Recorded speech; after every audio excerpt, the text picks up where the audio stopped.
Two wild Yinzers kicking through the door, loud like a jag-off at a Pins game fight. Brace yourself, this ride ain't polite. Two dumb Yinzers, loud and proud, heads in the clouds, voices in the crowd.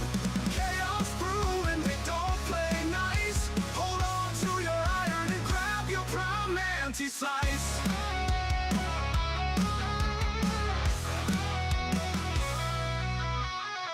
Tales from the burg with a hint of mayhem. Pierogi powered, nothing can constrain them. Knocking back stories like an icy cold brew. You never know what these two might spew. Two dumb Yinzers, loud and proud, heads in the clouds, voices in the crowd.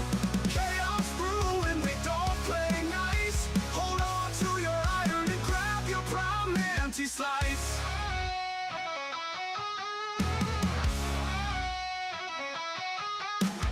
Tales from the burg with a hint of mayhem. Pierogi powered, nothing can constrain them. Knocking back stories like an icy cold brew. You never know what these two might spew. Two dumb Yinzers, loud and proud, heads in the clouds, voices in the crowd. Chaos brewing, they don't play nice. Hold on to your iron and grab your prime anti-slice. Rivers collide where the laughs always flow. Black and gold thunder everywhere they go. The madcap kings breaking every mold. With two dumb Yinzers, the stories don't get old. Two dumb Yinzers, loud and proud, heads in the clouds, voices in the crowd. Chaos brewing, they don't play nice. Hold on to your iron and grab your prime anti-slice.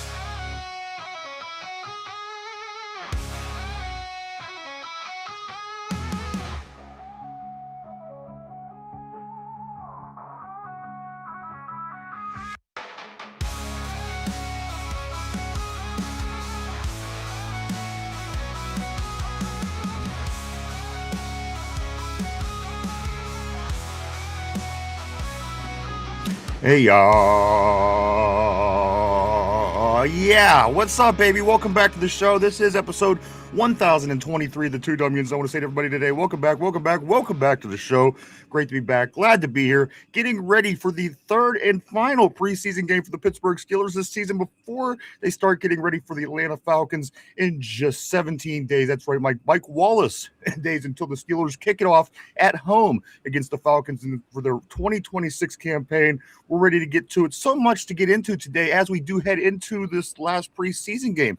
A lot of questions still to be asked.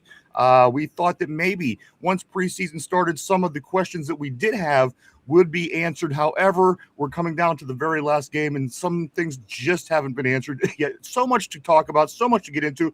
But first, don't let me go any further without saying good morning to my good friend Michael. How are you today, sir? Oh, brother, I'm doing all right. Had some bad sushi last night, so feeling just a little under the weather, but I'm happy to be here. Always glad to see you, man. I know you weren't feeling well, so hopefully hang in there. We'll get through it, and it'll be game time. We'll be kicking the ball off before you know it with the Buffalo Bills again in Western New York tonight, as it is the third and final preseason game.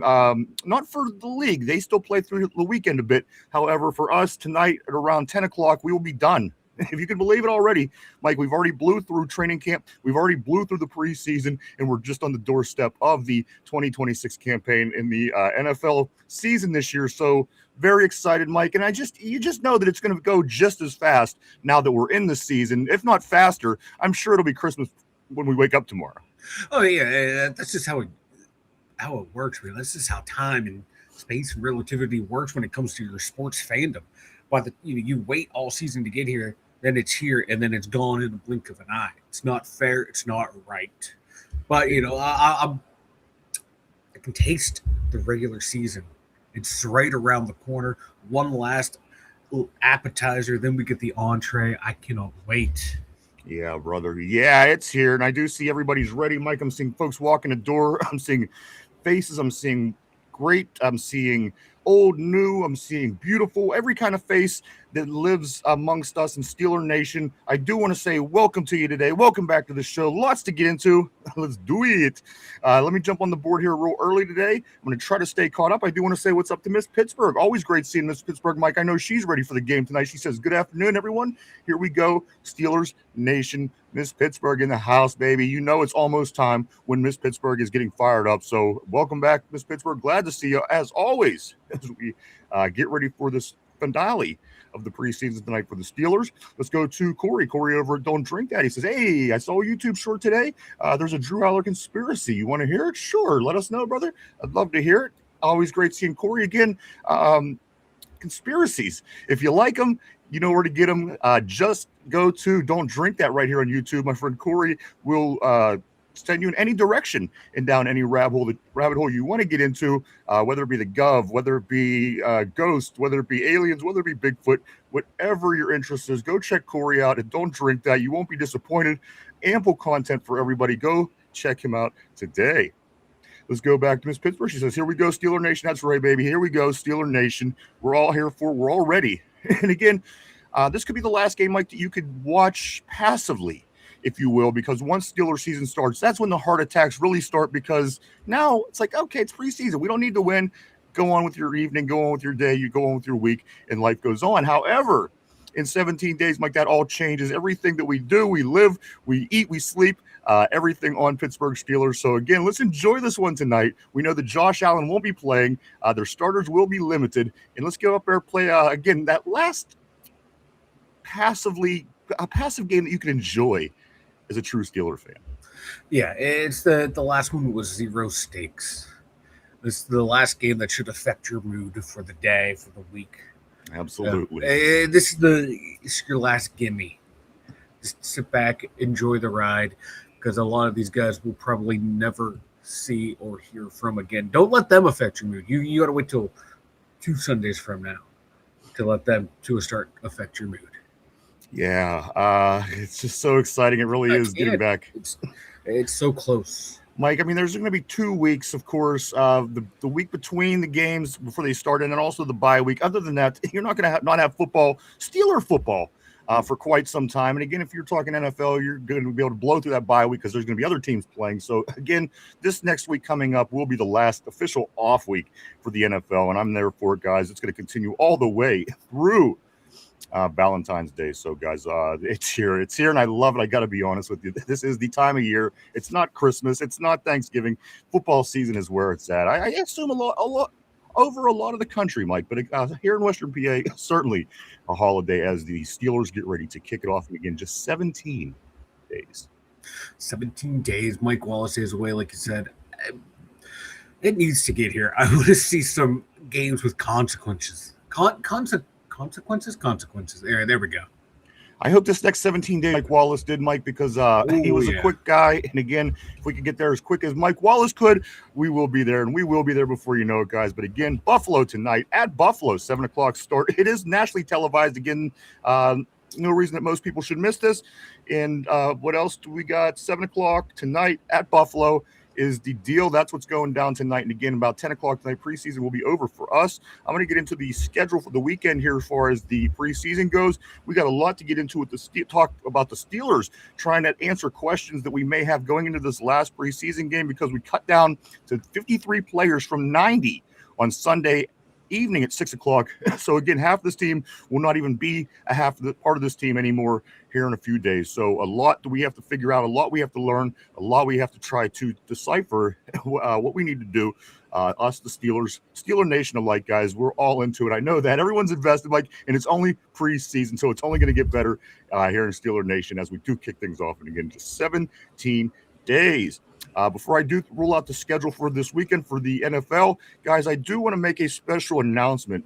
And this one is kind of on a somber note. It is at the radio station. I produced a show for a gentleman named Ralph for a couple years, and his partner, his co-host, Smoke and Jim Frazier, who was a former NFL scout, did a lot of work like we do, low media work, big time into boxing. He passed away last night. Ralph got a hold of me this morning and said Smoking Jim Fraser passed away. There you can see him on your screen with Franco Harris. And I got to be honest with you, people tend to say a lot of nice things about people when they pass. I just want to make the point to say this dude was really cool, like really awesome person. And a lot of times he would just call in, like he was Ralph's partner, and he would call in and just be on the line at the station for the show. And a lot of times I would talk to him, and he's one of them guys that you really feel is genuine when they pretend. A lot of people pretend to be happy to see people and shit like this. With Smoking Jim Fraser, he was genuine. And when he called or when you seen him and he would say, "Hey, Ryan," you really felt that he cared to see you. And again, I would not even, and again, not just because the gentleman has passed, I just would not say anything bad about Smoking Jim Fraser to begin with. Very loved in the community. Pittsburgh guy through and through. Was a football star in City League as he grew up here. And Smoking Jim Fraser passed away last night. Pittsburgh will miss Jim. And again, he was still had his hands, Mike, for about 25 years, I believe, in local shows and sports shows and things of this nature. His main interest was boxing, but he didn't come short on his talk of football, especially when it comes to the Steelers. So Smoking Joe, everybody, unfortunately, has passed away last night, and I just wanted to give him some love here, baby. Gonna miss you, brother. It was a fun run. You've kind of figured with a nickname Smoking Joe, he was into boxing. That has boxing nickname written all over it. Yeah, it really does. So that's unfortunate. Maybe I'll have Ralph's show on this weekend for network sharing. There we go. Yeah. Welcome back, everybody. Glad to be back. Thank you, Lindsay. It's appreciated. It really is. It was a shock. Jim was still a young man. So let's get back to it. Lots to get into, guys. Let me jump forward a little bit right here on the board. I don't want to get too far behind today. Let's get to Corey. Corey says this. So the short pointed out Adler's footwork on his deep ball in the third quarter and how it looked versus Aaron Rodgers' footwork. I wasn't sold, but I kept watching. The next thing he brought up was his draft stock. This, of course, was about Aller. He goes on to say, so Rodgers was projected to be a first-round pick in his draft and was drafted like third or fourth and sat behind a 40-year-old quarterback. Aller was projected to be a first-round talent and fell to third. He's sitting behind a 40-year-old quarterback under Mike McCarthy. I really think he's our next franchise quarterback, whether he's going to be a Super Bowl winner or not, but the pattern is crazy. I hope he is. If we have the franchise quarterback, whoever it is on this team, I'm cool. Yeah. I'm happy. I don't care who it is. Yeah, I think it's like their conspiracy was a little off. He was drafted in the first round. Yeah, he dropped like 24, 25, I think. Yeah, 24, 25, yeah. But, other than that, it is kind of, he fell, Drew fell behind the old guys. Yeah. Well, again, unless anything came up in the last half hour, I don't know any I don't know who's going to be starting tonight. I haven't seen anything either. So again, at this point, we don't know. We don't know if it's going to be Drew. We don't know if it's going to be Will. However, we know they both will be playing tonight. Whether we get any more answers, we don't know. But again, that will be going down tonight at 7 o'clock, Mike, a little just under 6 hours, if you're keeping track here on the East Coast, as it is about 6 after 1 o'clock on Thursday afternoon. Getting ready to get into it. A couple things before we do roll. I do want to say this, Mike, the Pro Bowl. The Pro Bowl is being discontinued. And everybody probably thought I was going to freak out, but I'm not. Because freak out, man. I don't know. Apparently I was fit to be tied yesterday, and I told myself I'm not going to do that today. I seem to take on everybody that was around me, and I don't feel good when I do that stuff. And first it was a person on the board, and then it was so again. I'm not going to freak out, man. Everyone thought I was going to freak out, but I'm not going to freak out, Jan. That's my gimmick, brother. That's gimmick infringement, Jan. So welcome back. Glad to be here. Glad to see everybody. The NFL is doing away with the Pro Bowl, guys. They will be giving 88 players Pro Bowl honors every season. He will be named an all-star, basically. However, there will be no game to play or participate in anything as they are eliminating it in the NFL entirely. Some people like this. Hey, you know what? It's not anything anymore. Nobody really cares. Nobody pays attention. But this is what was done yesterday. The NFL decided to do away with the Pro Bowl. And again, Mike, there will not be any fill-in players, anything of that nature. So the sub 500 Shador Sanders making the Pro Bowl kind of shit is going to stop. Yes. And he won't have Pro Bowls on his resume anymore, which rightfully he shouldn't. Yeah, it's adding. It sucks that the game's going away, but it's adding the prestige back to the title of Pro Bowler. Like the fans voted on it, the media and the coaches or whatever vote on it. Okay, you're a Pro Bowler now. Like you said, there's no more Tyrod Taylors, no more Shador Sanders, no more 47th wide receiver out there, no more eighth center showing up. Like, who the hell are these guys? Why are they there? Brings back a little bit of the luster of this guy's a Pro Bowler. He was one of the best. Yeah. So I like it for that aspect. So in the league, that is the news for yesterday, guys, around the NFL.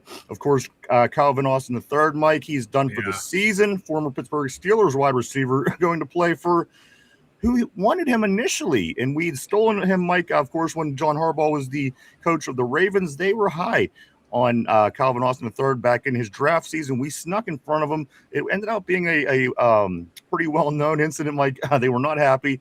But be careful what you ask for, because you did get your guy, and now he is out the entire season with his leg injury. Calvin Austin III is out the entire year, just as he was his rookie year. Yeah, Mike. So Harbaugh's getting him. He's getting what he asked for. I feel bad for Calvin Austin. By all accounts, it's like a great dude, but like Harbaugh, you wanted him, you got him. You got to deal with what we had to deal with. You're getting the full Calvin Austin experience: excitement, disappointment, and then having to wait to see him out on the field again.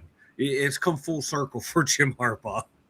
Yeah, so there you go. I was actually excited to see what he would do up there with him, Malik Neighbors, Scadaboo, Jackson Dory. I think it would have been a fun little offense to watch. It kind of sucks. I always liked little Calvin Austin.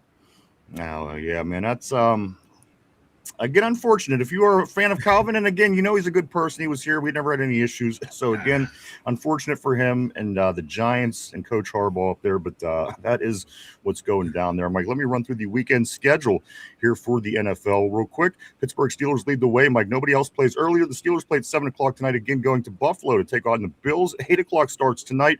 We do have the Patriots at the Browns, also the 49ers at the Raiders. 10 o'clock game tonight is the Rams at the Chargers, the battle of the LA teams. Let's go here to tomorrow. It carries over till 6 o'clock tomorrow, and the first game will be Washington at Baltimore. 7 o'clock tomorrow, Atlanta at Miami. Also 7 o'clock, Houston at Carolina. 7:30 starts Tampa Bay at Jacksonville, New York at New York. 8 o'clock tomorrow, Cincinnati at Philadelphia. Also 8 o'clock tomorrow, the Arizona Cardinals travel to play the Green Bay Packers. Seattle at Kansas City. The Saints at the Cowboys. And finally, tomorrow, 9 o'clock start, Vikings at the Broncos, and 2 games on Saturday. The Detroit Lions are traveling to Indianapolis to play the Colts. And finally, Mike, Chicago is traveling to Tennessee to take on the Titans. That is what this weekend's schedule looks like in the NFL. Again, the only one that really matters to me, I watch a lot that's on TV, but at the end of the day, Steelers all that matter. Just trying to figure out what we're going to do, what we're looking at, who's going to be here. And again, in just 3 days, we're going to be cutting about half of the players as we go down to 53 from 90 by 6 o'clock on Sunday. So again, don't get used to a lot of these guys you're going to see tonight. Yeah. Only about a half of them are going to be back. Yeah, and every receiver that's going to drop a pass from Drew Aller is going to be cut. Yeah, right.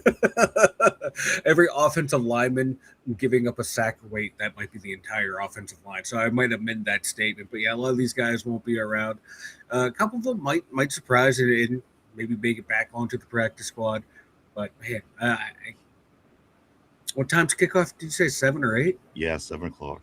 7 o'clock. I can't wait, baby. We're under the 6 hour mark. Maybe, just maybe, Mike, if somebody goes out for a pass and drops the ball and they're running their route, they should just continue to run. Just keep going. Right down the tunnel, grab your bag and get the hell out, because you're not going to be on the team. Again, we seen last week a couple drop passes by the receiver that got cut this week. His name is evading me at the moment. But again, that will be certainly in bigger numbers this weekend as we go from 90 to 53 at the end of the weekend. And again, tonight, preseason is over for the Steelers, roughly 10 o'clock. So again, we'll be on that 2-week countdown, Mike, because it's just 17 days from today. Again, Mike Wallace days till the Steelers do kick it off against the Falcons here on the North Shore. Lots of people anticipating this, lots of excitement for this 2026 season, a lot of optimism amongst Pittsburgh fans, Mike. People across the country, they'll talk and say what they're going to say, because that is what it is. But at the end of the day, a lot of optimism in Pittsburgh, and I think people really feel good about their Pittsburgh team, as good as you can, because again, it can certainly be a lot worse. We've improved from last year, going 10-7, winning the division, making the playoffs. So again, a lot of anticipation, a lot of excitement. Yeah.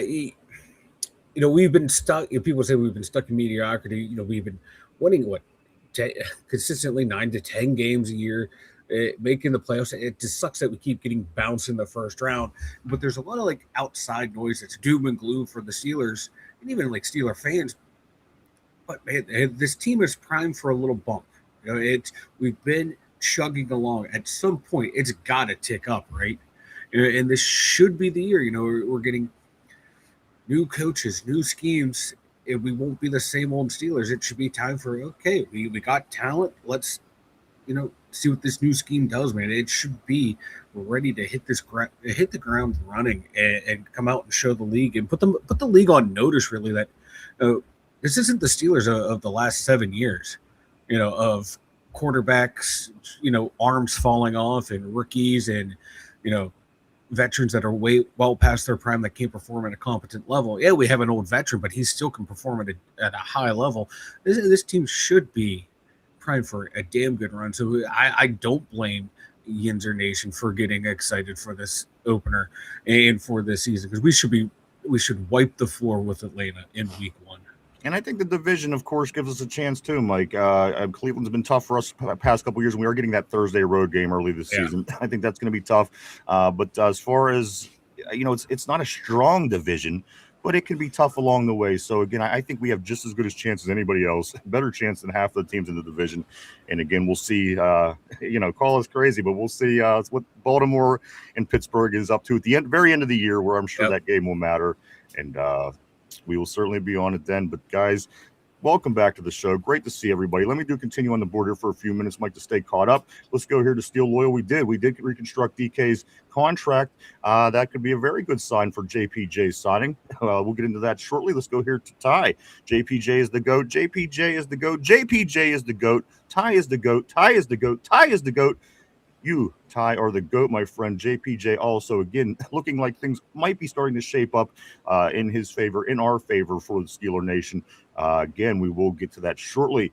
I do want to say good morning, good afternoon to Felicia. Always great seeing Felicia in the house. Hope things are going well for you. I know that you're ready for the big game tonight. Again, the last game in preseason tonight in Buffalo. Felicia in the house, everybody. Let's go here to Tater. He says, guy on the right looks hideous. The guy on the right is hideous.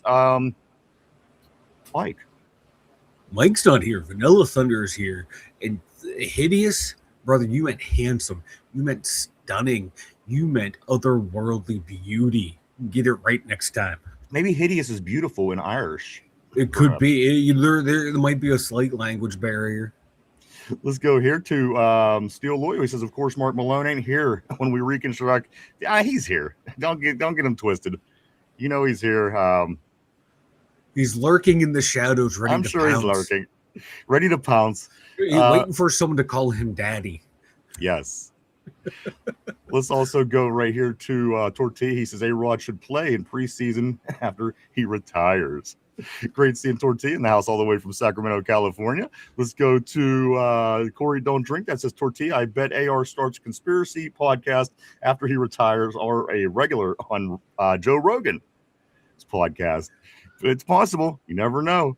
Let's go back to Felicia. She says this. Yes, hopefully Broderick Jones is cut because he plays like he's in church dress shoes in a rainstorm. It's not a good situation, and we will be talking about him. Like he's on the fence. For me, he could very well be cut. I just don't know if the state of the tackle room, in the offensive line, is going to force us to keep him.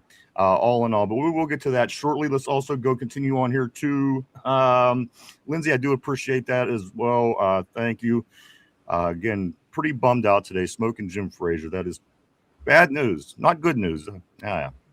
Stinks. Let's go down here. Let's go to the original OG Yinzer Joe in the house. What's up, Yinzer fam? Always great seeing Yinzer Joe, my man, brother. Always great seeing you. Let's get ready for this game. Lindsay, DK reconstructed JPJ signing incoming. It could be a sign and things are going in the right direction, and I hope it is. Let's go here to Lindsay. She says, I like Aller now. And I do too. The guy has a laser, and I like that laser. Laser rocket arm. Let's go here to I'm going to go right here. Yinzer Joe says this: just because DK gets reconstructed doesn't mean JPJ is getting that. It doesn't. You're right. It's not a guarantee. However, if we are trying to look for signs and indicators, it could be. It could certainly go a long way in resolving that issue. That be what is going on. Yeah, because I know they needed a clear space for like guys that are going to be on IR, injury settlements, like the last 50. For when they have to start paying 52 and the 53 man roster guys once the season starts. And if there should be money left over too, if there is a slight increase too for JPJ, and there should still be some money left over if they need wiggle room to sign guys throughout the season. So it's not a definitive sign, but this is like one of the first steps you're looking at. And if you see another restructure, okay, now you can start more or less flip that domino and they'll fall. But this is now the dominoes is teetering towards the JPJ re-sign. So it basically breaks down like this. Steelers reconstructed DK's contract, converting base salary into a signing bonus, basically, and creating nearly $18 million in 2026 salary cap space would be the headline of that story. So again, whether it's correlated to what JPJ's contract has going on and everything with that, I don't know. But again, it could certainly be something that's an indicator that something may be coming. Again, hopefully we can get him on page and on the train here. We've got 17 days to do so. So again, that is DK reconstructed contract. Again, freeing up nearly $18 million. Let's continue on the board. Let's go right here to Yinzer Joe. He says this: trade JPJ, followed up by Tyrone. Pretty obvious. LOL. Corey says this. He says, I don't remember when AR was drafted. I had Steelers goggles on at that age. If it wasn't the Steelers related, I didn't pay attention. Thanks for clear. Nah, you're good, brother. It's all. I'm sure there's still probably some kind of crazy conspiracy in there somewhere. Certainly, we know that you will find it though, Corey, and we appreciate that. Let's go here to Tortilla. He says, y'all see the flood in China? I did not see the flood in China, but I know they're very short people. Hopefully they don't drown. I feel kind of bad laughing at it because I saw the video. There's like a couple hundred people missing out of nowhere. Like it looked fucking huge. The waves coming out of the water coming out of nowhere had to be at least a couple, 10 stories high maybe, and it just washed away the facility. Sorry, Ron, didn't mean to make you about your joke. I was just trying to think of the nicest way to say, because they're short people and, Yeah, it was wild. I'm sitting there watching this video. I'm thinking, I'm expecting water to slowly rise, and it came and just washed away so much shit. It was frightening. It's like, that's why I stay away from the water. That and sharks. Gee, insane. Let's move along. Let's go right here to Footspig. I do want to say welcome back, Footspig. Always great seeing you on the board. Great having you. I know you're ready for the game tonight. Footspig says the NFL is going to be a flag football league one day. Mark my words, it will be a global football league. It's possible. I mean, they are breaking out the Olympics in flag football, and things are certainly dissipating that were existent before that aren't anymore. Again, Pro Bowl is being discontinued. No more Pro Bowl. And I'm not even going to freak out. I'm like, not today. I'm not going to do it. Maybe another day. Maybe another day. Very well another day. Off air on me, like you always do. Yeah. As crazy as it is, I'm the nicest guy ever to Mike off the air. Surprisingly, you are. Damn. Yeah. The on-air dynamic. Is this the real you right now? I don't know. That's the problem. That's the problem. I have no idea who the real me is. Yeah. Let's get back to the board. It's like you're like Roman Wilson. Your practice tape and game tape don't match up, brother. That's right. Maybe I'll start watching AB videos or something. That'll Christ. help. Let's continue along. Let's go right here to Tortilla. He says, I leave for 5 minutes and you guys have a panic attack. Let's go here to Footsbig. He sent a treat. We're going to want to say thank you for that. Thank Footsbig, you. as always, thank you so much for the treat. Greatly appreciated. Lindsay says, this Tortilla, you keep everyone grounded. He's the voice of reason. How could Tortilla Jackson not be the voice of reason? That's a scary voice of reason. It's a scary voice. Let's go here to Footsbig. Footsbig says this. He goes, so I hear the Jets want Mike Tomlin in. Lamar Jackson, apparently. This was brought up first on the show yesterday by Somber. And again, as I get up, I'm seeing this more and more. We'll get to that a little bit later. But yes, that in fact is being talked about. Let's continue here to Yinzer Joe. He says, no more JPJ. Oh, that's right. He didn't get an all-pro. Damn. Let's go to Tortilla. Everybody except Mark. That guy is an animal. He's an animal. Let's go back to Felicia. Felicia says this. Let's be real here. The Pro Bowl was a glorified flag football game. Anyway, it did lose its luster many years back. And you know what? I was fortunate enough to go into that old Honolulu Bowl, Mike, where they used to play the All-Pro game. One time when I was in Hawaii, I did walk in. It was closed. It was off season, but there was I know I've mentioned this before on the show, but there was a swap meet, a big flea market in the parking lot. And this is a big thing in Hawaii. And the bathrooms were actually in the All-Pro Stadium, in Pro Bowl Stadium. So if you were at the swap meet and you had to take a leak or whatever, you had to actually go into the stadium to use the restrooms, and you could look out straight over the field. It was pretty badass. And again, it's something that I'll always be able to know that I experienced. And now, again, with the Pro Bowl game disappearing, it's just kind of neat, Mike. A lot of things that we experienced certainly won't be here in another 20 years. As we can see, 20 years ago, a lot of shit isn't here. So yeah. For me, it feels like all the All-Star games, they kind of lost their luster for me in the 90s, in the 2000s. But they're for kids. Yeah. You grow out of them after a certain point. Yeah, they're for kids. Every kid loves them. That's the thing. Yeah, and I think too, back in the day, though, you didn't see every single player every week. You didn't have an opportunity to watch, let's say, Randy Moss every day, game in and game out. Nowadays, you can watch, Justin Jefferson every, Monday night, Thursday night, Friday night, Sunday night. You have an opportunity to watch them. So there's no longer that, what am I missing out on of these players? So it's like, why should I tune in? I can watch them all the time. I can pull their highlights up right now and watch it and see what they do. So I think the proliferation of the game and the highlights and the technology to where there's no longer that hidden, what am I missing out on?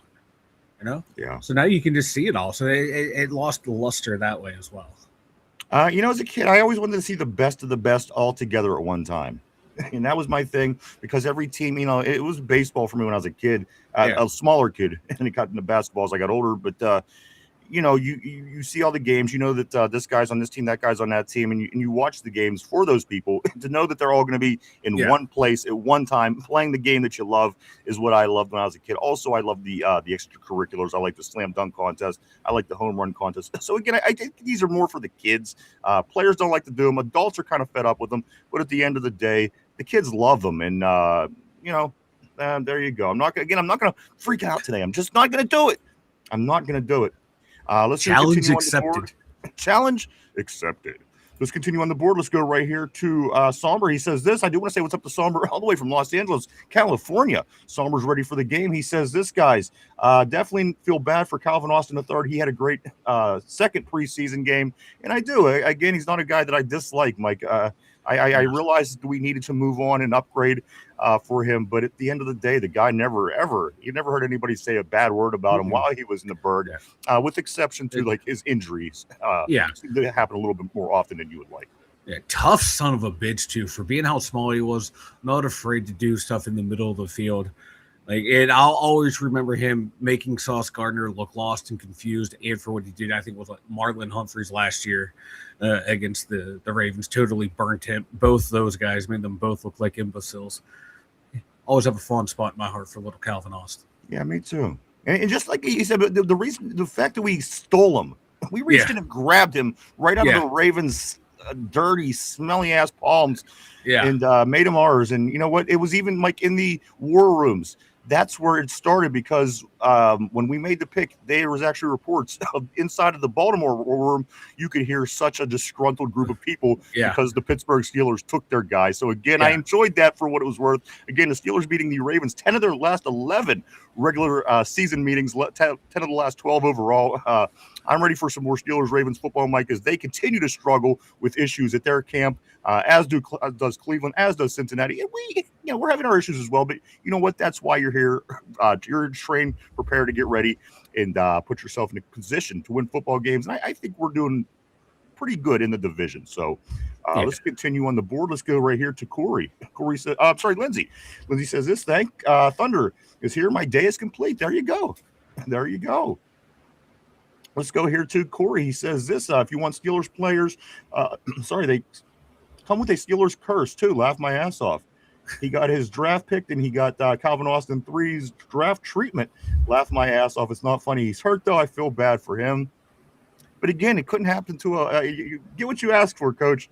Harbaugh really wanted him in Baltimore. He does now have him. And again, he doesn't have him. And we dodged a bullet in a sense too, Mike, because if he's still here and blows out that leg or whatever, you know what I mean? Now we're behind the eight ball saying, oh, shit, what do we do with that position? So in a way, we kind of dodged the bullet. No guaranteed it was happen here in a different situation. Exactly. But if it would have, we would certainly not be happy with our situation right now. So again, let's continue to move along on the board right here to Lindsay. I swear everyone gets hurt who leaves Pittsburgh. It sure seems that way, don't it? Lindsay also says, where's Mark? I need to tell him JPJ is signing. There it is. Joycon Davis, of course, the we were speaking about earlier. Thank you, Somber. The original OG Injured Joe says, no, he would have already been there. It was happening, in my opinion. Lindsay says this, what else do we need for $18 million? What else we need $18 million for? Injured Joe says this, we don't have Tomlin, so I think we will win that Thursday game against Cleveland. I hope you're right. I hope that was the problem, so we could solve that problem, and maybe the NFL will stop giving us Thursday night at Cleveland, because they know it's a problem. You wouldn't continue to, like, year after year after year after year now. Yeah. Thursday, Steelers away at Cleveland. The only reason it continues to be is because they found out a way to beat us on Thursday nights in Cleveland. It has to be. Like, I'm trying to think something logical, but no, it's an illogical world when it comes to the NFL. Steelers, well, it's a moneymaker. Here's the thing: you want Pittsburgh continuing continuing to Monday. Yeah, I know. I was thinking that too, but you want the Steelers to continue to bully a team year after year after year. Do you want to give that underdog a chance? Yeah. We know a formula that works. Let's continue to do it until it doesn't work anymore. Steelers win this, they don't do it next year. Watch. If they lose, they will continue. Keeping an eye on it. We'll certainly do that. I do want to say what's up to the man, the myth, the mustache. Mark Malone is in the house, everybody. There he is, and I'm sure everybody is ready to tee off on him today. But there you go. Still nothing, no word, no news. The only thing that we do know is DK did reconstruct his contract, freeing up roughly $18 million. So we will keep an eye on that, guys. Mark Malone says this, Asante Samuel Jr. signing is coming. Let's go back to Corey. Don't drink that, says that. Lindsay, nose candy and Tomlinisms. Let's go to Yinza Joe. He says, I think so, Mark. Felicia says, hey, Somber. Lindsay says, right here, Mark Malone. Mark Malone says this, hopefully they get Mason extended. Lindsay says, Mark, did you hear JPJ is signing is coming? Still loyal, my man in the house, all the way from North Carolina. I do want to say what's up to the man in the blue trunks in the left corner. Still loyal. What's up, brother? Great to see you, my man. He says, bro wants us to extend Mason over JPJ. What's up to my man, Ronald Albright? He says, I am Ronald. I am the GOAT, Ronald. We know you, brother. We know you, sir. You are welcome and always great to see you. As we are getting ready for this final preseason game, Ronald Albright, everybody. Great seeing you, Ron. Mark Malone says, Mason and Asante. Corey says, with a mustache like that, He can't afford to be lurking in the shadows. That's a lawsuit. Let's go to Lindsay. Anyone over JPJ Steel? Steel Loyal says Mark Malone would take Jonnu Smith over JPJ. He's idiotic. LOL. Let's go back to Felicia. Felicia says, Mark Malone, I'm not going to ask you to behave, LOL, because it's not being true to yourself. And I don't know if it's possible for Mark to behave. No, it's not. I've never seen him behave. So, again, I don't know if it's even an option. But let's go here to Steel. Steel Loyal says, this knowledge has been chasing Mark Malone all his life. Mark is just faster. Lindsay says, Tyrone, today is your day to be in here talking your shit. Absolutely, my man. And I hope you do so. And you know what else I was thinking? Speaking of the crew, a lot of people come over from the Steeler gang. Where's Jamal been? I miss Jamal. Yeah. Maybe when the regular season starts, we'll hear back. But if anybody talks to Jamal, tell him we said what's up, man.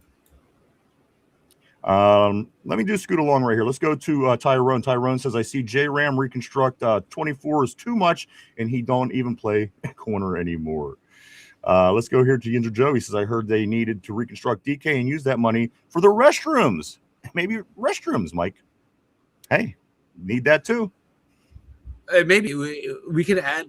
Yeah, we could add one or two more stalls with that $18 million. That shrewd move by Art Rooney. Yes. Let's go here, guys.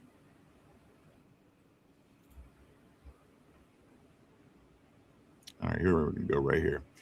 Let's go. Lindsay says TJ's not reconstructing. All right, here I am. I don't know why that bounced around on me. I apologize. Tyrone says, no, I'll wait till the time is right. Keeping it classy. I like it, Ty. Steel Loyal says, yeah, because our cap money goes into our facility. I guess if we need toilets, you got to find money somewhere, right?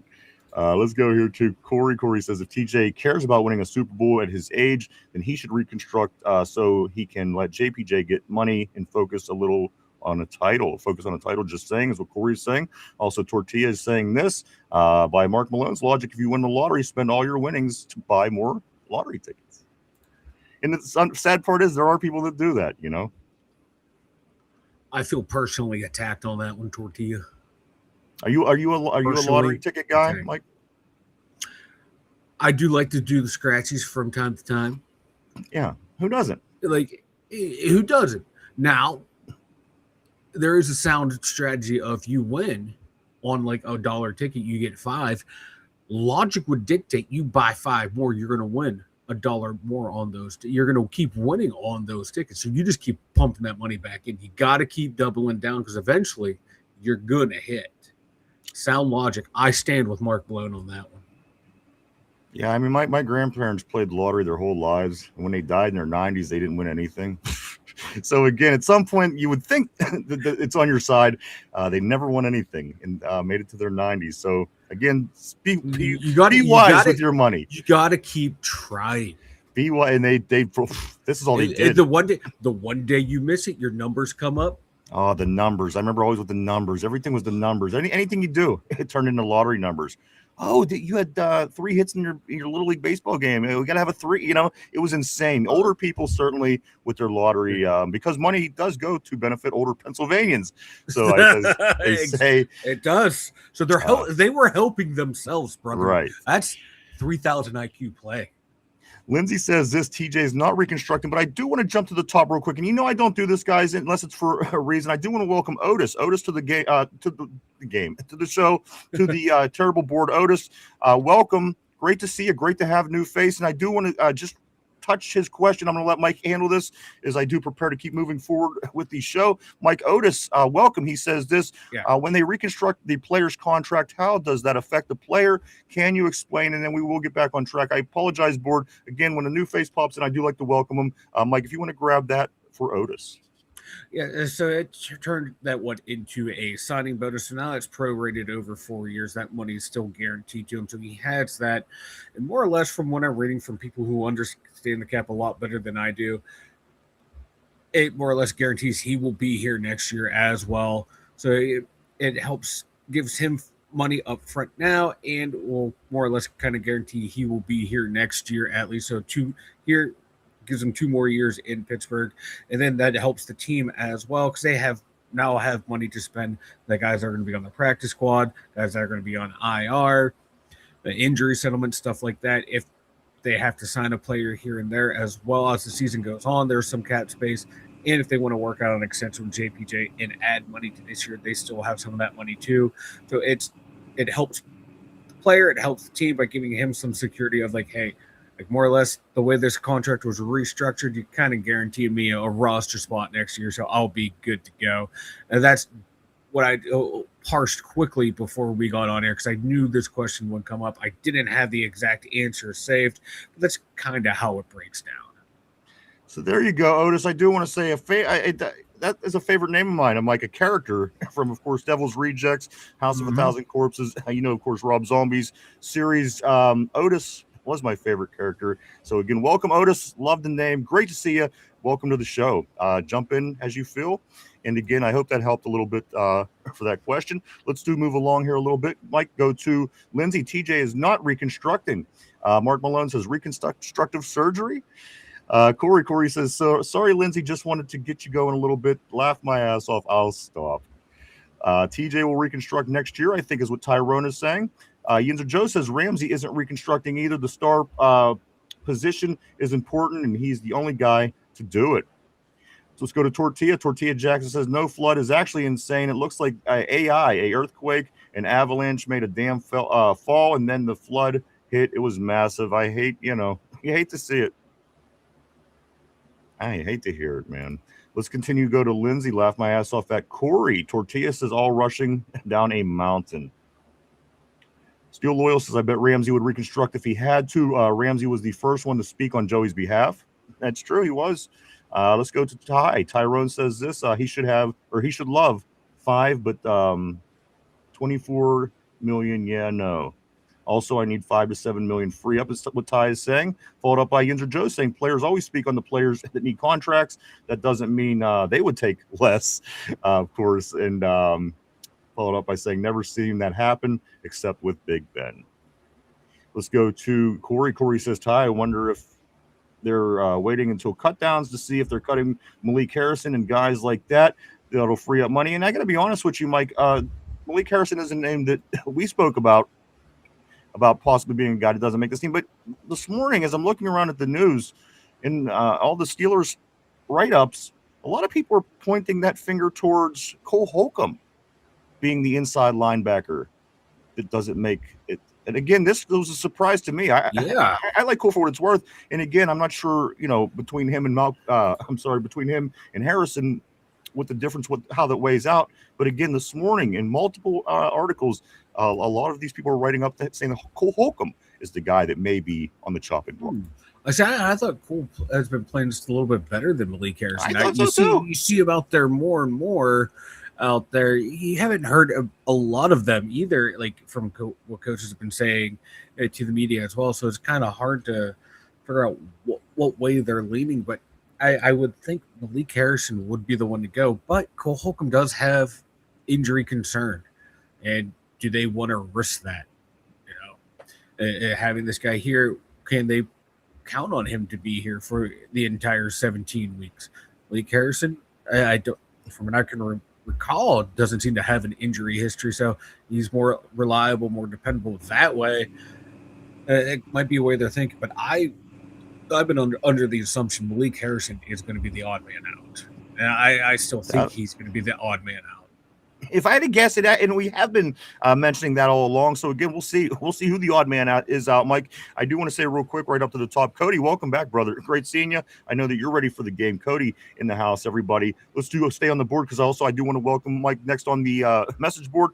Squeege in the house says, "Yo, my man Squeege, go check him out. I love his work. He has new videos coming out just as his name appears right there on the terrible board, Squeege TV. If you go there here on YouTube, check out some of Squeege's work. I love it.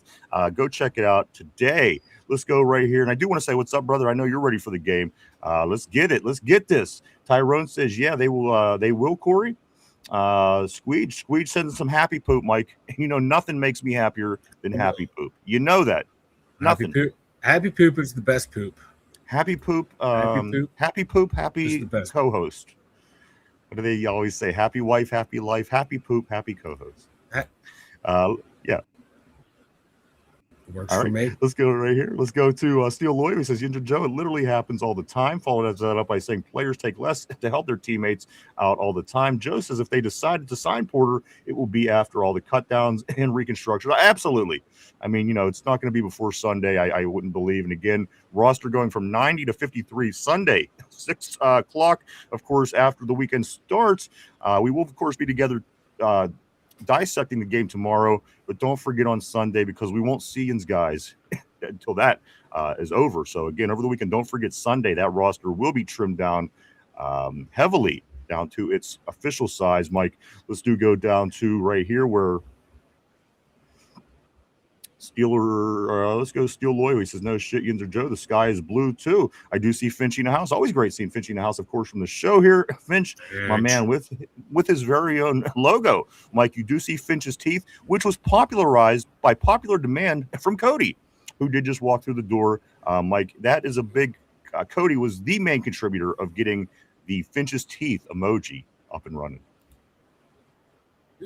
I think I see Mike working on getting them. He could not stop talking. Yes. He could not stop talking about those stupid teeth for the longest time. That's all we would hear. Finch's teeth. And he did too. So there you go. If you want to enjoy some of these emojis that you are seeing on the board, Michael throws some up right now. We do have the Vanilla Thunder pictures. We also have the Shirtless Derpy. The Shirtless Derpy is in there. Finch's teeth, the Terrible Towel, our main logo with the fist, all the catchphrases, guys. You also could have those for the Terrible board to use as well. Guys, a membership is where you would get that. That is $1.99 a month. There is no commitment. You could actually cancel anytime. But you can also be in on that. And you can see Mike does have them up there. You see the goat, game ball, brother, everything, guys, associated with this show. You could have. I also see Somber with Finch's teeth. Again, I also like to call sometimes the smiling vagina. But again, there is Finch's teeth is what it officially is. Guys, again, you could get in on that as well. No obligation. Again, you can cancel at any time. They are a lot of fun, Mike. I never thought that I would enjoy them like I do, but I really do like those. They're a hoot, man. I love them. And Squeege, thank you for the MVP. And again, I do want to, yes, absolutely. Absolutely. Thanks, Squeege, on the MVP for show. And also, I want to say, don't get it twisted, guys. The membership and a subscription are two different things. To subscribe to our channel, it's free. Nothing is ever going to cost anything in that area. Hit that sub button, guys. Get that alert every day so you won't miss any Two Dumb Yinzers on YouTube. That is 100% free. Again, will never cost you a nickel. That is a subscription. However, again, the membership is a little different, and it does get you. You know, TJ Watt. Again, I know Lindsay's just ready to punch me in the head because of all the emojis I mentioned. I did forget TJ. That was not on purpose. I swear to you. And there you go. You see the TJ Watts. Mike, we will keep continuing to grow the list as the season goes with more with things that are related to the season. And again, more perks are coming along the way. You notice everybody got a badge. They have a green name. It's cool, guys. Again, it brings everybody into the huddle. And it brings that family feel, guys. We love that, especially in Western Pennsylvania, Mike. As Western PA, it's a tight-knit part of the country. Say what you want. Yinzers are different. And again, it does extend beyond our PA borders because there are Yinzers and Steeler Nation all over the world. So again, get in on your membership today. You don't have to continue it if you don't like it. It is $1.99 a month. Getting it on that, I do want to say real quick, jumping up to the top, original OG Yinzer Joe, $5 on the super chat. I do want to say thank you for that, sir. Greatly appreciated. We'll go back into the show. You will see it right here. And he says this week, keeping 4 quarterbacks. I think Will is out, which is coming up on the plate, Mike, for some people in that conversation. But the quarterbacks certainly getting to in just a minute. Let me get a few more messages to stay caught up. And we're going to get into some topics today because there's a lot of questions going into tonight's game. A ton of questions coming into tonight's game. Hopefully we got a ton of answers too. Is that true? Will is going to start, Cody? Somber, is that true? Cody did just say that Will is starting, and again, I don't know because I know that he does mess around and plays Cody games. So again, just double checking on that. I don't want to say it if it's not true. Let's go right here to Tyrone. He says, "Duh, I think that was the plan the whole time." Mark Malone says this: Calvin Austin III is fearless. Over Aaron Rodgers. Yeah. Okay, I gotcha. So it's not official. There's no word on who's starting tonight. Enzo Joe says, I still don't see that. I don't see it happening. The Steelers don't think he's a top 10. I don't either. Let's go here. Let me grab a couple more. I swear to you, and we're gonna get into some. Stuff. Okay, thanks, Somber. Yeah, you just know Cody sometime. Let's go here to Mark Mason is my hero. Lindsay says, Tortilla, you couldn't see a bird if it was shitting on. You couldn't see a bird if it was shitting on you. Tortilla says to Yinzer Joe Tyrone. Tyrone says, bro, this fan base can be clowns sometimes. Tyrone says, also Yinzer Joe says, yeah, everyone was just acting like he's already signed because DK got reconstructed.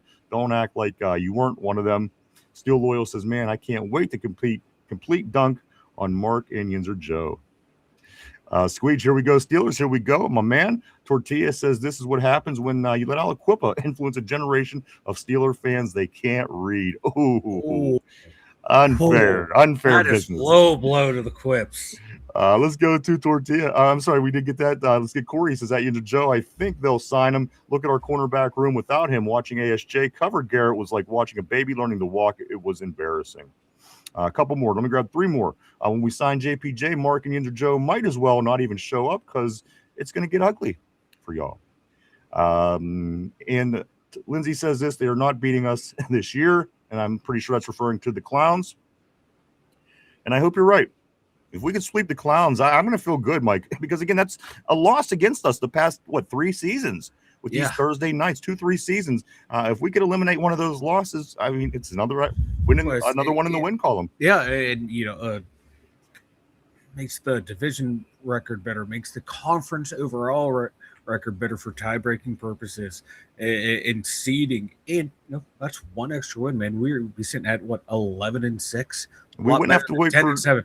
Yeah, we wouldn't have to wait for Luke to miss the field goal. We would have been in. Yep. And maybe we could have got the rest, Mike, and then been prepared more for Houston. The following week, maybe. Those little stumbles, man, that cost teams throughout the year. Hopefully, this one will be eliminated, and hopefully, we don't eliminate that one and another one props up somewhere else. Like you're trying to plug the hole. Yeah. Steel Lewis says this Mark hasn't been bad today. It's Yinzer Joe. LOL. Squeege, there's still time. And then Squeege says always need one. Keeping it interesting, keeping it heated. Squeege does say, guys, let's talk some football. All right, let's talk linebackers.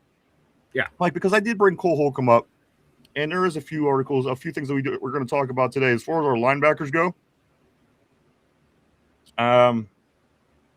Along with Derek Harmon, Peyton Wilson was named by CBS Sports to be on the all-breakout team in 2026. Peyton Wilson, and we're all hoping that he does have a breakout season. Listen, I don't think he was terrible, but there was certainly areas that he could have improved the past couple of years at middle linebacker and in the inside, Mike. And again, right here, it is CBS Sports. They are naming him and Derek Harmon to the all-breakout defensive team. Mike, if both those guys break out, this defense is going to take a quantum leap forward. Yes, because we're already expecting Harmon to have a big jump from rookie year to a second year, being a first round pick to being a close to a consistent dominant force on that team. I know I keep projecting him like the disruptive force level along the lines of like we saw from a younger Cam Hayward and Stephon Tuitt. If he can be that type of player, we hit a goddamn home run on that draft pick. And then Peyton Wilson, I like what I'm seeing from him. He's seen more aggressive, seems more like I'm going to trust my instincts and go and make this play. He's been taking on linemen more Not to the Landon Roberts extent where he's just going to launch himself into those guys, but he's not afraid to get it. It doesn't seem like he's afraid to get up there and engage.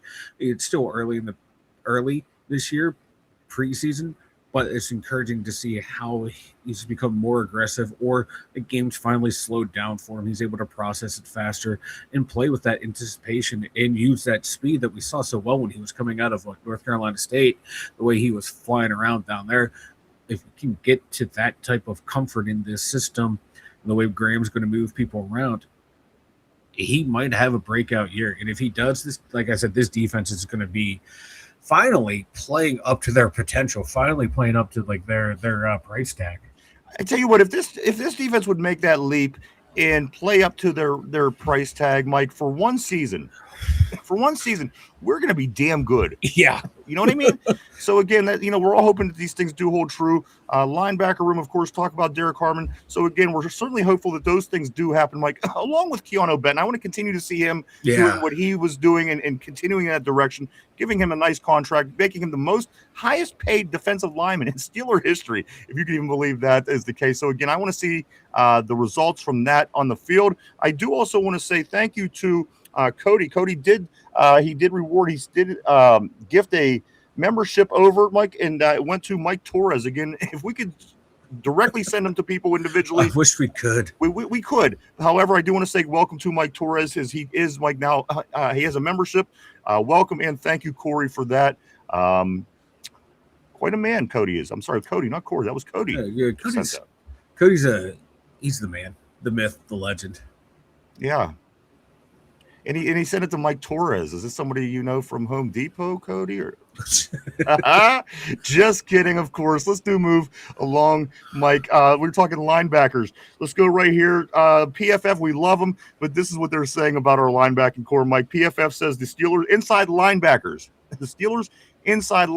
have ranked number 26 in the league when you're breaking down inside linebackers across the league. PFF is saying the Steelers sit at 26. And a note on that is Patrick Queen. He allowed 829 yards in coverage last season. That's 96 more than any other inside linebacker in the regular season and the playoffs. And wow. Let it build up real quick, because I do want to welcome. I can't go any further without welcoming Squeege. Squeege, welcome to the show. Welcome with the membership, my man. Thank you so much for your support. As always, it does go a long way, and you will see here coming back into the show. Thank you so much, and enjoy. There they go. He's already started off with Finch's teeth, and use them as liberally as you'd like. They are a lot of fun. Thank you for your membership, and again, welcome on that.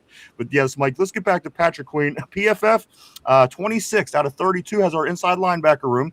And also, Mike, Patrick Queen allowed 829 yards in coverage in 2025.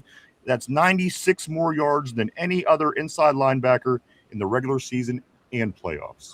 Your thoughts? Yeah, he needs to step it up. Like we talked about last week, it's the contract year. So hopefully, that's going to incentivize him to play better. Coming into a new system as well, that's going to supposedly free up these linebackers to play fast and loose and nasty, will have him playing better. I think both those guys, Queen and Wilson, need to get a little bit better in pass coverage too, to help the middle of the field that we always so argue about all the time and bitch about how that's always so open. So PQ can tighten things up, man. This inside backer room has the potential to be a pretty good room. I'm not going to say they're going to be a top 10 room, but above average inside backer room if they play up to their potential with Queen, with Wilson, with Holcomb, with Landon Roberts in there. By the time the season ends, you should be looking at this as a well-rounded unit.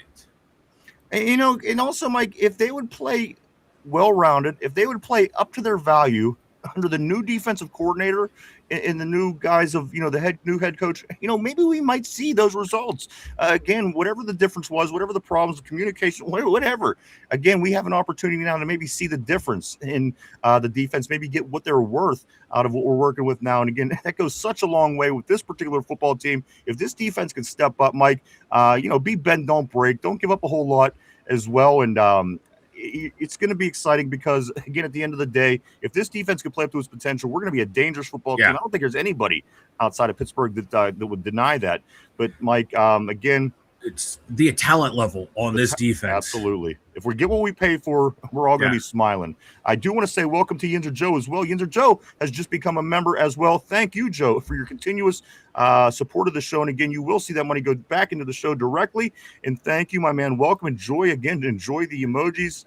Lots of stuff. More will be coming. Again, as season goes, anything that's kind of relatable possibly along the way, you might see those new emojis every day coming up with something new. Again, you got the badge, you got the emojis. More perks will be coming. Thank you for your membership, Yinzer Joe. It's only right that Yinzer Joe would have a membership. And I think we are going to take Yinzer Joe's donation and directly hand it to Art Rooney to help sweeten the pot to bring back JPJ.